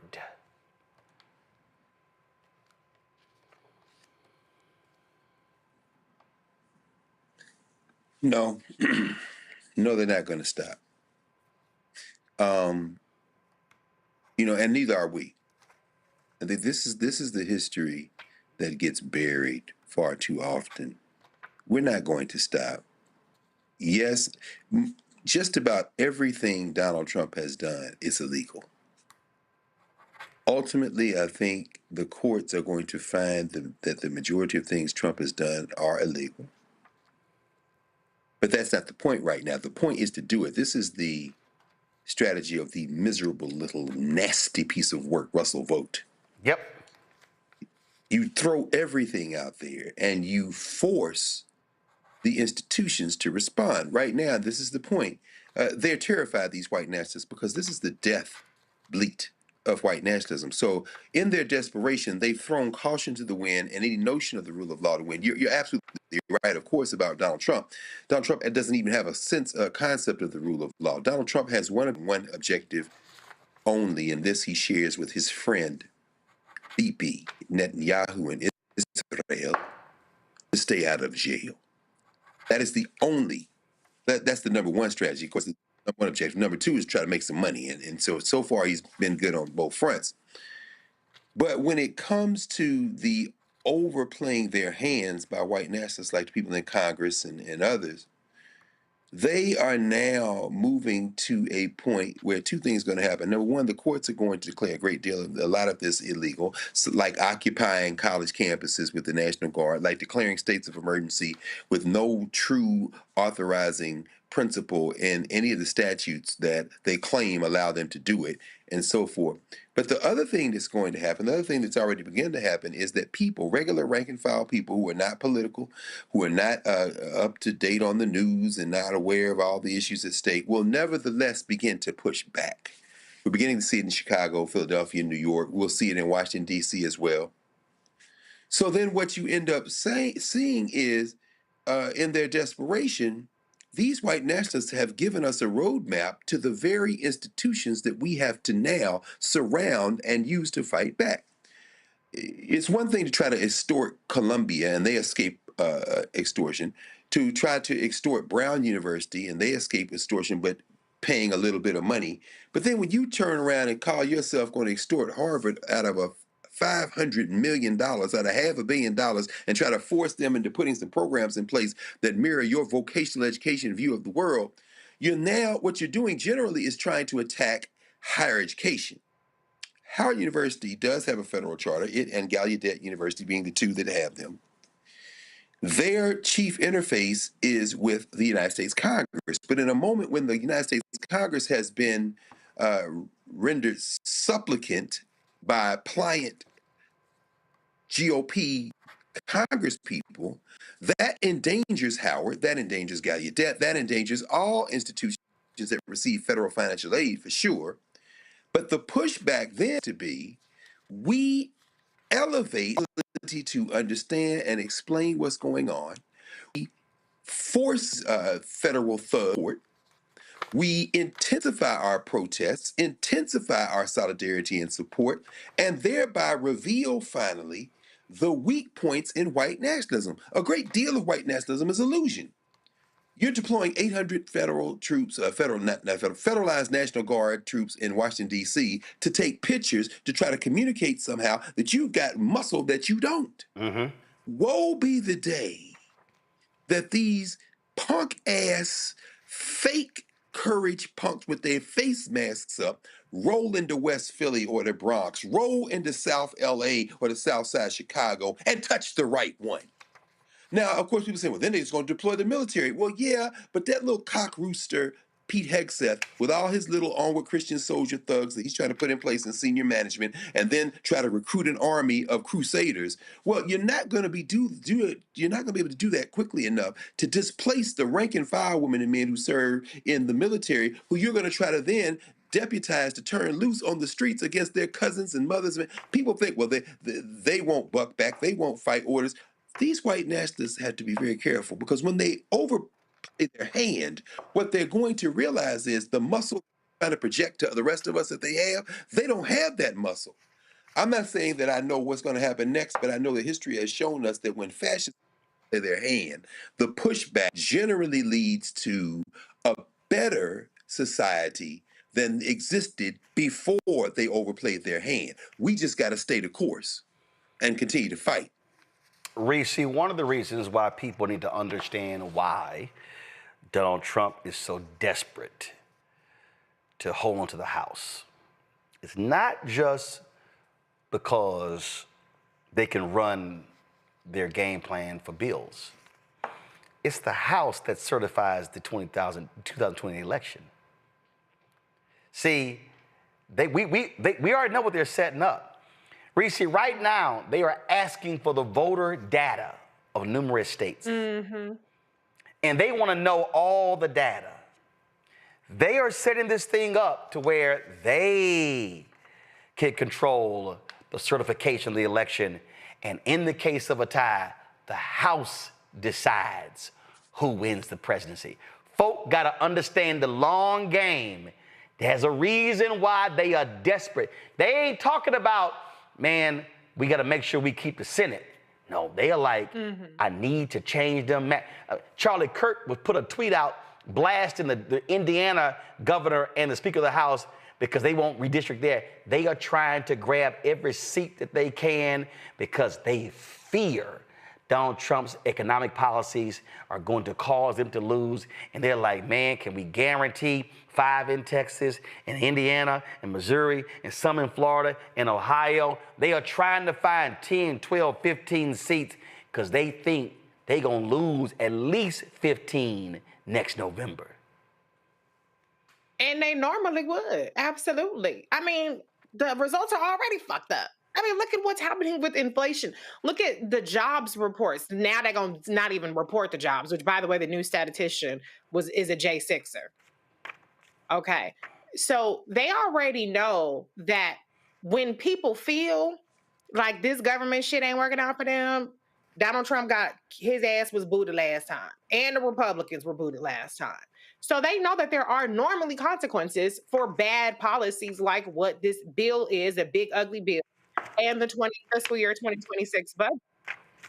The question is, does their version of the world exist in which they think that they can gerrymander and they can count on Latinos to stick with them, despite the fact that they folks, I know they're not monolithic, but that Latinos are getting their N-word wake-up call, that they're getting racial profile, and the good ones is finding their ass detained by, bye, see you later, or mistakenly deported, or in detainment camps dying. They're banking that them Latinos are still going to be like, well, I'm still close enough to whiteness where I'm going to stick with the Republicans. Or does the world in which Dr. Carr, bless you, Dr. Carr, I hope you're right, that this comes to a head the way that you're talking about.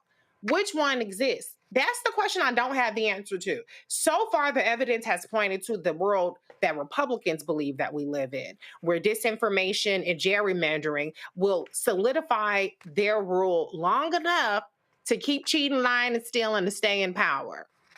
I genuinely don't know which one it is. But what I do know is that these policies are so bad that it's going to be inescapable for the vast majority of Americans. And there are going to be tens of millions of more people who have some kind of incentive, life or death incentive, to get out there and vote. The question is whether they do it or not. And that's the point, Greg. And they want us, they want black people to be so frustrated, so upset, have so much discontent and so much anger that we don't vote. They want us turning. And see, when I call out black state reps, I'm actually trying to call them up.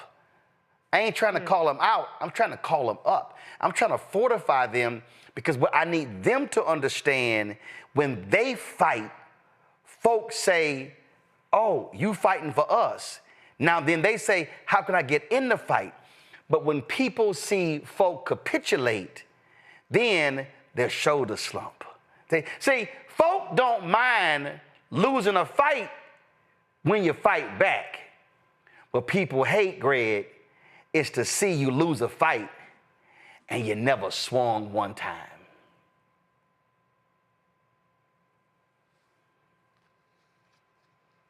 That's right.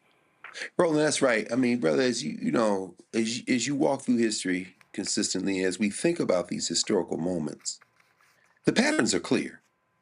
The patterns are clear. You know, we were talking, you and I, a couple of days ago, word coming from Kentucky about the death of Rahman Ali, the only brother of Muhammad Ali, and the family is trying to raise money to pay for the funeral. It's really not a good situation. But Muhammad Ali comes to a man who was vilified, a man who was hated in America, but a man who was loved by black people. It's not coincidental that Muhammad Ali, who was in the Nation of Islam and then wasn't in the nation but remained hated, man of principle, charismatic, a winner in all levels, an athlete, that he rose to prominence at a time when the Civil Rights Movement and the Black Power movement was at its peak in the mid to late 60s and through the 1970s, at a time when black movies and black entertainment, whether it be music, whether it be films, even comedies like Piece of the Action, Let's Do It Again, certainly projected a pro-black message, derisively and contrafactually, as far as I'm concerned, called blaxploitation films. Well, you know, what these convergences of pop culture politics help us understand is that, you know, let's just say, and I'm not saying that this will happen because I doubt that it will, but imagine if Meg out of Houston or Beyonce out of Houston made the call that you just made tonight and told those legislators to stay strong. I'm not saying that it would change the decision of some of the legislators who may return, but I am saying that it would send a message, and people might look at it different, a little bit different than I think that in an age, a heroic age, symbols do matter. The governor of Maryland, for example, has said, you're not coming to Maryland and federalizing the National Guard with my permission, sir. And guess what happened? The mayor of Chicago, hold on. Guess what happened, Greg? Greg, hold on. Greg, I know there's a delay. Greg, hold on. There's a delay there. So hold on. And guess what happened today? Trump was going off in the Oval Office on Governor Wes Moore, because Wes Moore went on Fox News. He went on CNN. He went everywhere. And he said, unlike you, I put the uniform on. And then he's coming out, oh, he's not qualified to be POTUS because he's scared of that black man. Greg, go ahead.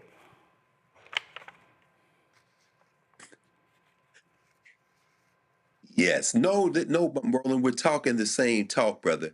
I love what Gavin Newsom is doing in trolling them, including now doing the all caps, roasting them in social media.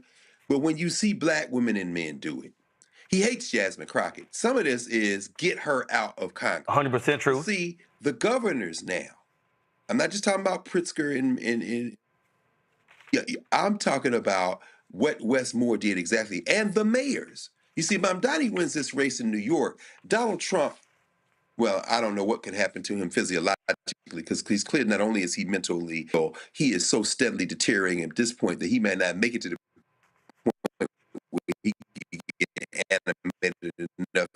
some physiological reaction to a Mamdani victory. But the illusion is government over the rest of the president is a king, which is what Russell Vogt believes.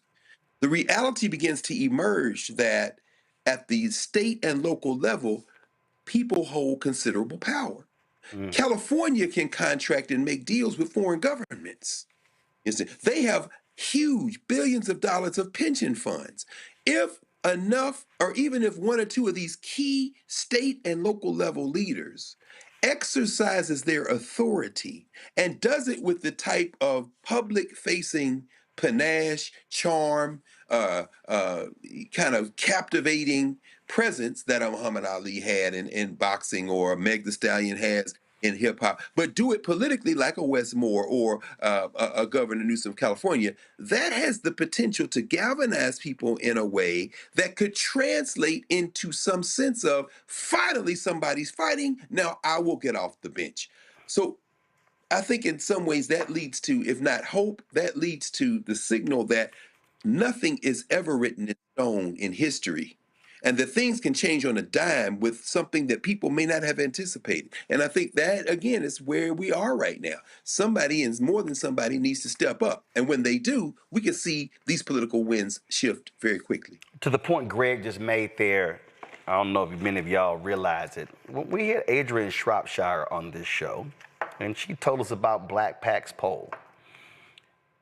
And she let it slip that in Black PAC's poll, that Congresswoman Jasmine Crockett's approval rating among Black people is on the same level as Obama. Now, they didn't want to start no mess, so they didn't release that slide.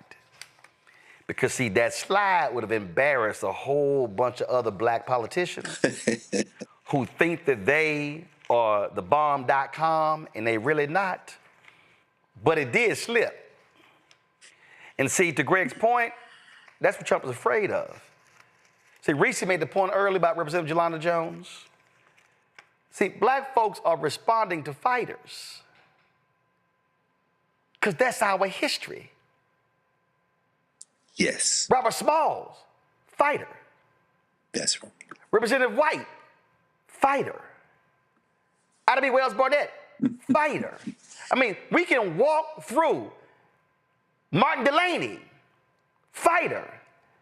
Denmark Vesey, fighter.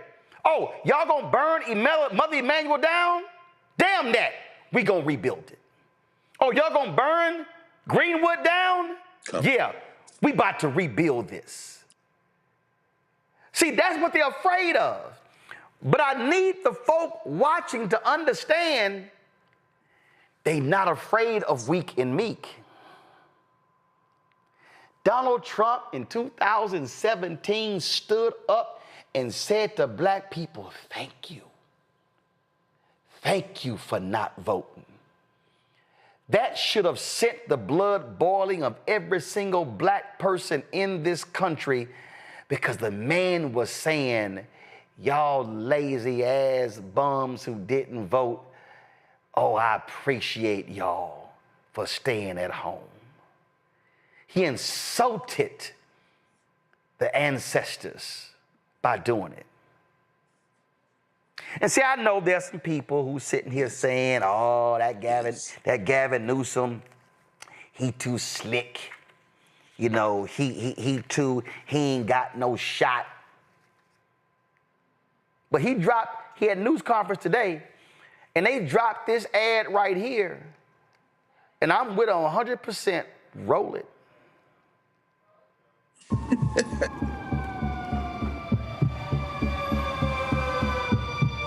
It is a 5-alarm fire for democracy in the United States of America.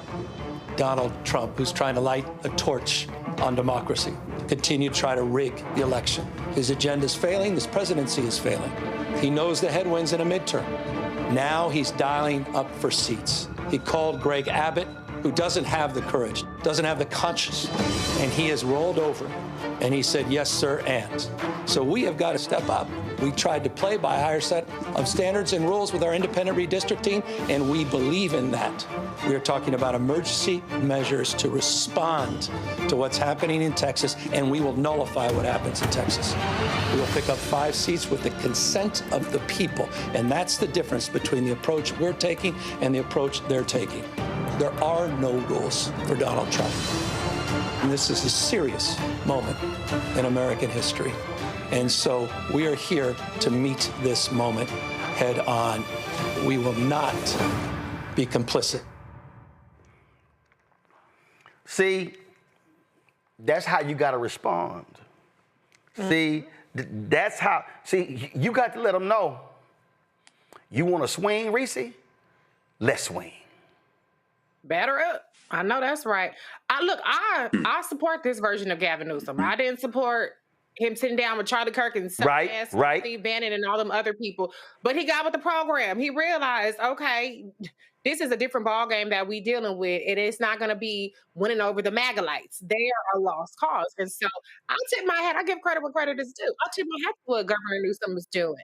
He's out there trying to move the needle because the polling right now is not on his side when it comes to this independent commission. But unlike what Democrats normally do, which is be like, well, the polls say that they're not with it. Well, the focus group say they're not with it. Let's just change course. He's like, no, we're going to change minds. Republicans do that all the time. And that's about damn time that Democrats are figuring out that you got to start changing some minds from Democrats. Fuck the MAGA people. Get the Democrats to be like, look, if the Republicans don't get all the seats, we need to get all the seats we can over here. So this is exactly what we need to be doing. And I'm glad to see that he's not just saying, well, we have an independent commission. What can we do? Governor Kathy Hochul is saying the same thing. Like, look, our Constitution, maybe we got to change that shit. We already gerrymandered here in Maryland, so they ain't really too much for Governor Moore to do. But no. You can pick up 1 or 2 in Maryland. Okay, yeah, we can pick up 1 or 2, but I'm just saying that I was going to say that what else he's doing is he's pushing back on this whole National Guard activation, as so many people in the mainstream media are trying to normalize. Well, what is the problem with bringing out people just to patrol the subway? Including some white progressives. Including white progressives and the Black conservatives or whoever those situation may be. And so we're seeing Democrats finally waking up to the fact that you have to win the narrative war. You have to push back. You have to activate the different levers that we have where we are in power to try to counter some of this stuff. But Roland, one point I did want to ask you about is, we talk so much about fighting and blood, sweat, and tears, and yet we see that Republicans get these gains without busting a grape. They fund think tanks. They fund all kinds of PACs. They fund universities. They fund every kind of organization under the sun. They lay out the plan. They stay on message. They execute. I'm curious to see, as the great work that you do here, you have the statistics in terms of how you moved up in the YouTube rankings. I think you're top 50, top 20, 40, whatever the top 40, number 40. Top 40, okay. Where have you seen him? If you can tell us. No. Okay. Because I was going to say, the problem is on our side, we always got to do shit the hard way. As opposed to people being willing to invest in those that have credibility, those that already have an infrastructure, which Black Star Network does. And invest in these apparatuses. I figured I would ask. No. Now, I've had a couple of people text, hey, well, I'm like, right? And see, here's the crazy thing that just trips me out. When you talk about that YouTube list, go through it. Ain't no other of the Black people on the list is one Black conservative dude, and frankly, first of all, I think his numbers are bullshit. Straight up, because you can't tell me you got a total of 805 videos on YouTube. We got 23,000 videos on YouTube, and then you're in the top 40, and you only have 15,000 Instagram followers. You only have 10,000 Twitter followers, and you only have 100,000 TikTok followers, but you in the top 30 on YouTube. Yeah, I ain't buying them numbers. That sounds like some Carlos Watson shit to me. But that's another story. But to your point, and I ain't gonna say the name, but you got one billionaire, multi-billionaire progressive, and a staffer said they scared. Yeah, she got. You know, I love watching the show Billions. Mm-hmm. And I was rewatching the other day. I went back. I don't know why I decided to go back and just watch the beginning of Billions. And I said, damn, and I forgot. I literally forgot why Bobby Axelrod and the U.S. Attorney. I forgot why they clashed. And so, like, in the first 2 episodes, Bobby, the billionaire, was going to buy an $80 million house on the beach. And the U.S. Attorney said how it's bad it's going to look and told him, don't you buy the house. And then they went to Bobby and said, Bobby, it ain't going to look good you buying the house. You shouldn't buy the house. And then Bobby decided he wasn't going to buy the house. And then the U.S. Attorney, played by Paul Giamatti, said to him, yeah, don't you buy that house. and Bobby said, you know, what's the point of having fuck you money if you never say fuck you? Here's the problem to your point, Reese. The black billionaires, the white billionaires, who got 4, 5, 6, 7, 8, 10, 20 billion, they scared of Trump. The only one who ain't scared of Trump is George Soros. And here's the crazy part. George, the guy who used to be the top investor for George Soros, is Donald Trump's Treasury Secretary. So George Soros, he don't give a damn about them. But what you just said, Reese, is a bunch of these folks, they're scared. They're scared. I'm telling you right now, I was at the Black Women's Expo in Chicago. Massive number of sponsors who were there last year, not there this year. Mm-hmm. They came to Mary Green and said, could you take black out of the Black Women's Expo and just call it the Women's Expo? Straight up. Companies are scared. Greg made the point earlier, Harvard buckling.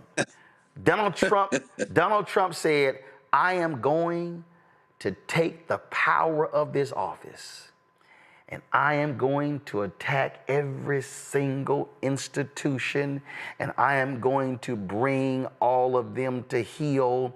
And he says, I'm going to attack academic, I'm going to attack media. So Disney settles, CBS settles, they all settle, and now they're all scared. And I had to, and all this is happening, and you're sitting here going, well, damn, your ass got $5 billion. You got $10 billion. You got $20 billion, and you scared? And that's what's going on. And after all that talk, Reese, about, how we need to fund the infrastructure and we got beat this, that, and the other, silence. Silence. Crickets. Crickets. And I'm sitting, and I'm talking about, I go to all the institutions, labor institutions, all these other particular groups, and I'm just sitting here saying, okay, all right, let's see what y'all gonna do for 2026. And see, Reese, I done already made it clear. I done made it clear, Greg. If y'all think that I'm gonna take a crumb and go, this is a great meal, I said I will keep my black ass at home and do the show from the crib. Because you will not see me extend myself. I have an entire game plan. I have a whole game plan on how we can broadcast all across the country. There are 4 people right now who I have in my back pocket who I can hire to host 2 daily shows. I know exactly how much it's gonna cost to pay them. I know exactly a couple of them. I haven't even approached them yet. I already have the exact plan. I have a plan in place right now that if we got a $5 million infusion annually for the next 3 years, I will hire 40 people. I already have the plan. But what I'm not going to do is overextend myself on the possibility of getting a check. That's not going to happen. That's not how we've remained profitable and kept our doors open and not had to lay off staff. But let me be real clear. Oh, we are ready to swing in 2026, but I've made it perfectly clear to black folks and white folks, don't think you're going to get me to leave this office and have my staff leave this office if you are going to put pennies on the table. Greg.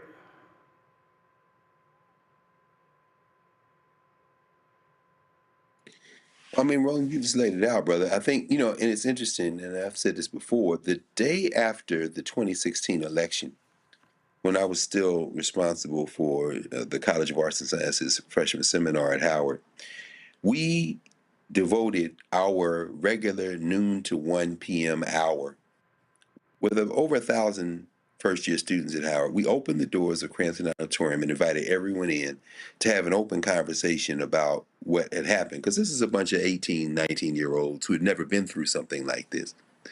What I reminded them of, and what my colleagues reminded them of, we had a panel of folks talk to them, is that it is in these moments that the heroes appear. Ida Bell Wells appeared not at a high point in African experiences in the United States, but during the nadir. This is the point where you see the heroic figures. Black Star Network is not going to bow or buckle. CBS has destroyed itself, and you know this better than I do, brother, because you're a businessman. The concept of goodwill in business doesn't have a dollar figure attached to the value of a business. It is the intangible character of the business that translates into value when you can rely on it. Ain't nobody checking for CBS now. What you did to yourself through 60 Minutes, look at ABC. It starts with George Stephanopoulos and a little bit of payment, and then it continues and trends forward. When you call yourself appeasing and bowing down by what you did to Stephen Colbert's CBS, and then you've got this religious zealotous clown, Brendan Carr, at the FCC, who's not satisfied. You got them, as you mentioned at the beginning of the show, trying to swap out the PBS, this right-wing online curriculum development business. At the end of the day, the Black Star Network's strength is in its truth-telling capacity. As these things continue worse before they get better, more and more people will look to those places that they can rely on to tell the truth. Donald Trump was called the best friend by the person who's a convicted child rapist. He's my best friend. He's my best friend for 10 years. His henchwoman, who participated in these sex crimes, is now been moved to a minimum security prison, and clearly that they're lining it up for her in exchange for not opening her mouth to walk at some point. But one thing is clear. If you're going to report this in some kind of both-sidism, some kind of bizarre propping up of a madman, a convicted felon who fomented the worst case of violence in the history of Washington, D.C. on January the 6th, 2021, then you've lost all credibility. You call a spade, you tell the truth as you see it, you surround yourself with truth tellers and continue to ply forward. You don't have to worry about having to do the show from the crib. Because guess what? That's the thing where people say, if you touch this one, we've got something for you. This is a heroic age. And when we back, finally, however long that period is in the future, when we look back, we will see that the Black Star Network will be among those entities that rose to the occasion. And that's how you determine how you win. You don't determine how you win by who doesn't think you can win and makes deals. You determine who wins by who tells the truth and who is consistent. And that's how you move forward. The other day, a friend of mine out of New York, prophetess Etna Johnson Sneed, I was talking to her, and she said, Roland, let me be clear, touch not my anointed. She said, when you know you are doing what God's will is, she said, I dare those to try to come after you because they're touching one of God's anointed. And see, there are a lot of our people who are afraid. Y'all, at the top of this show, y'all heard me vigorously push and prod and challenge my frat brother, Ron Reynolds, the chair emeritus of Texas Black Legislative Caucus.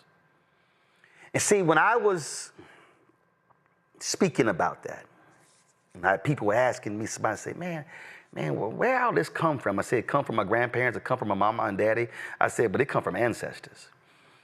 And see, I think about that certain scene in Selma. Yeah. When Carmody Jogo, playing Coretta Scott King, was preparing to meet with Malcolm X and she was afraid. And then Lorraine Toussaint, who played the woman who called Dr. King to come to Selma. Amelia Boynton. When she had some words for her, and we're going to end the show with this because, see, I need every single one of y'all watching to listen to these words that Ava DuVernay wrote in that movie. And she should have forced the hand of that white writer to say, no, it's going to be a co-writing credit on this movie because he didn't write these words. I need everybody who's scared. I need everybody who's afraid. I need everybody who's unsure. I need everybody who's like, I don't know, man, I ain't like you. I don't know.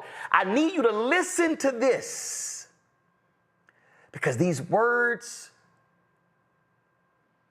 and I was this way before the movie, but these are the words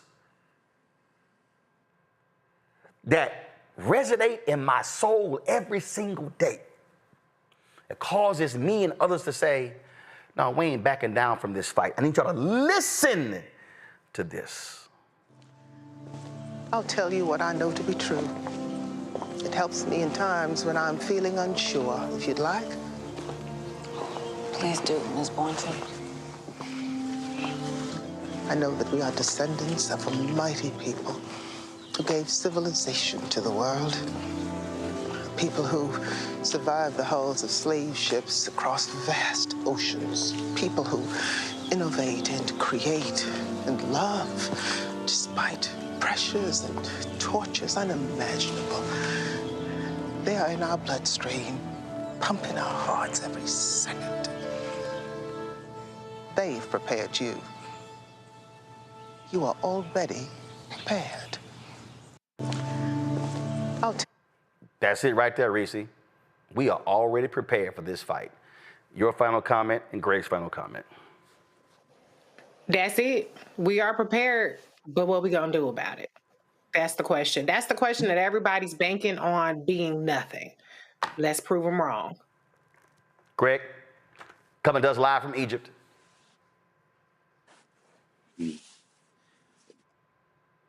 I echo Roland, and that's why I'm here. That's why I'm here with about 130 people from all over the United States and from the continent of Africa.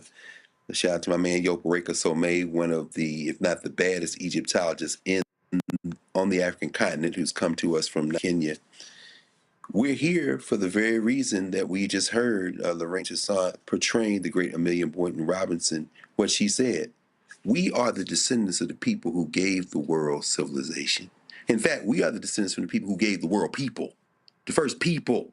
Every person who ever walks this earth, no matter how crazy they have become, you came from the womb of an African woman if you trace it back far enough. This is light work, what we're facing right now. It doesn't mean it's not lethal. It doesn't mean it's not dangerous. It doesn't mean that it won't be easy. But it does mean that we've seen much worse. And that the worst that we've seen is in recent memory and recent history. All we have to do is remember, as Marcus Garvey said, what people have done, people can do. And remember that your people are the people that made people possible, that created everything, that laid the foundation for everything that will ever be on this little ball we call Earth, and that we can make the changes necessary to transform the society we live in. We've done it before, and we can and will do it again. Folks, y'all have heard me on this show often reference my parents and the work that they did. And you've heard me talk about that. Earlier, I was in a chat. We were having this conversation. And I was saying to them repeatedly why this is personal to me. What did I say earlier? I'm 56 years old, 57 in November. 7, 8, 9, 10, 12 standing outside of election polls at the Clinton Park Recreation Center, handing out campaign material for whoever was running, who my mom and dad had told us we gonna hand stuff out for.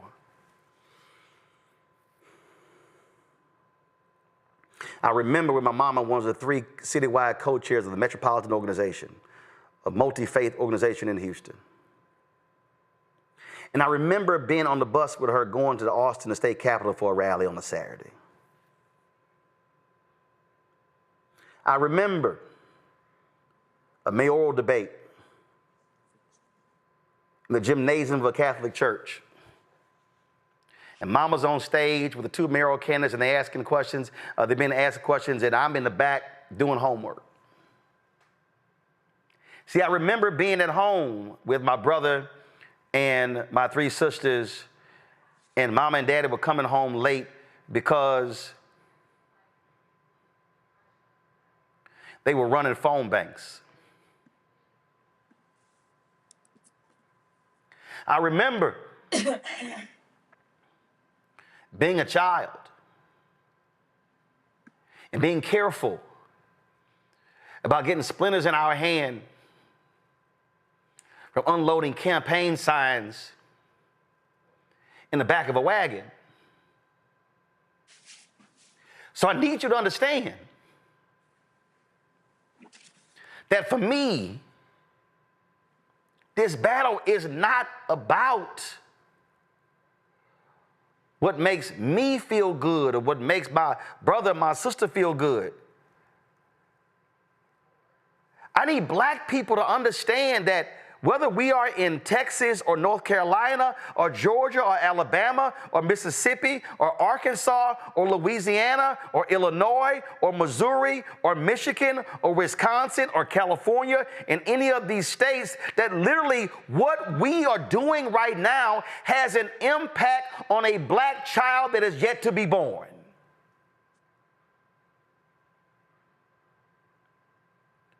So when the Polaroid revolutionary workers, when they were fighting against apartheid, y'all, I was 2. And it wasn't until I was in college when Nelson Mandela got released. These folks lost jobs. And when we're sitting here right now, talking about planning our next trip to Martha's Vineyard, going to Cannes in the south of France, talking about what our plans are for homecoming at HBCUs.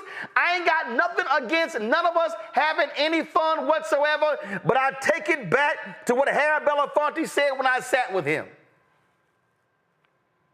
That he thought was going to be one of his, he literally said to me, he said, the reason I made it here, I didn't want to come. He said, because this is likely going to be my final interview. It wasn't. He didn't pass for several more years, but he actually thought it was. Because when it was over, we were talking privately. He said to me, Roland, I love the south of France. He said, but the reason I'm still here, because I am here to fight to make real what they put on paper, because this is also ours. And so I don't give a damn if those fascists are 2 blocks from right here. Somebody said to me, man, ain't you scared of the MAGA people? I said, we 2 blocks away. They know where we at.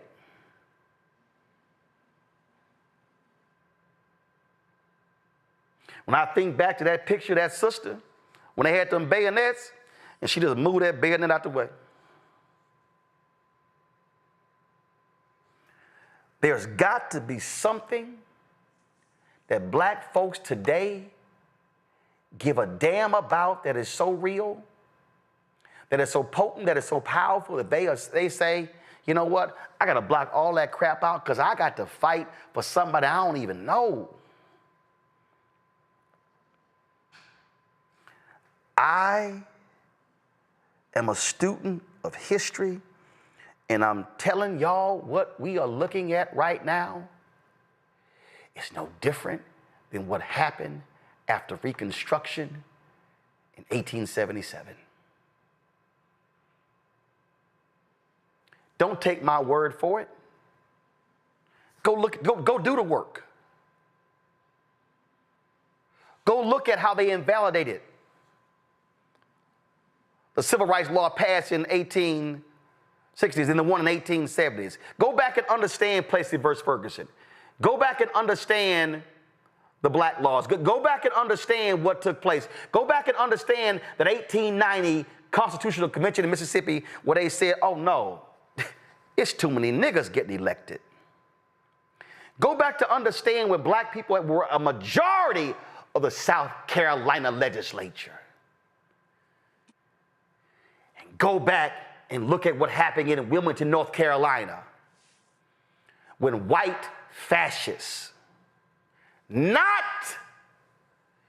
the KKK, but the red shirts, when they said, we are going to overthrow a democratically elected government, and they ran those black people out of that city.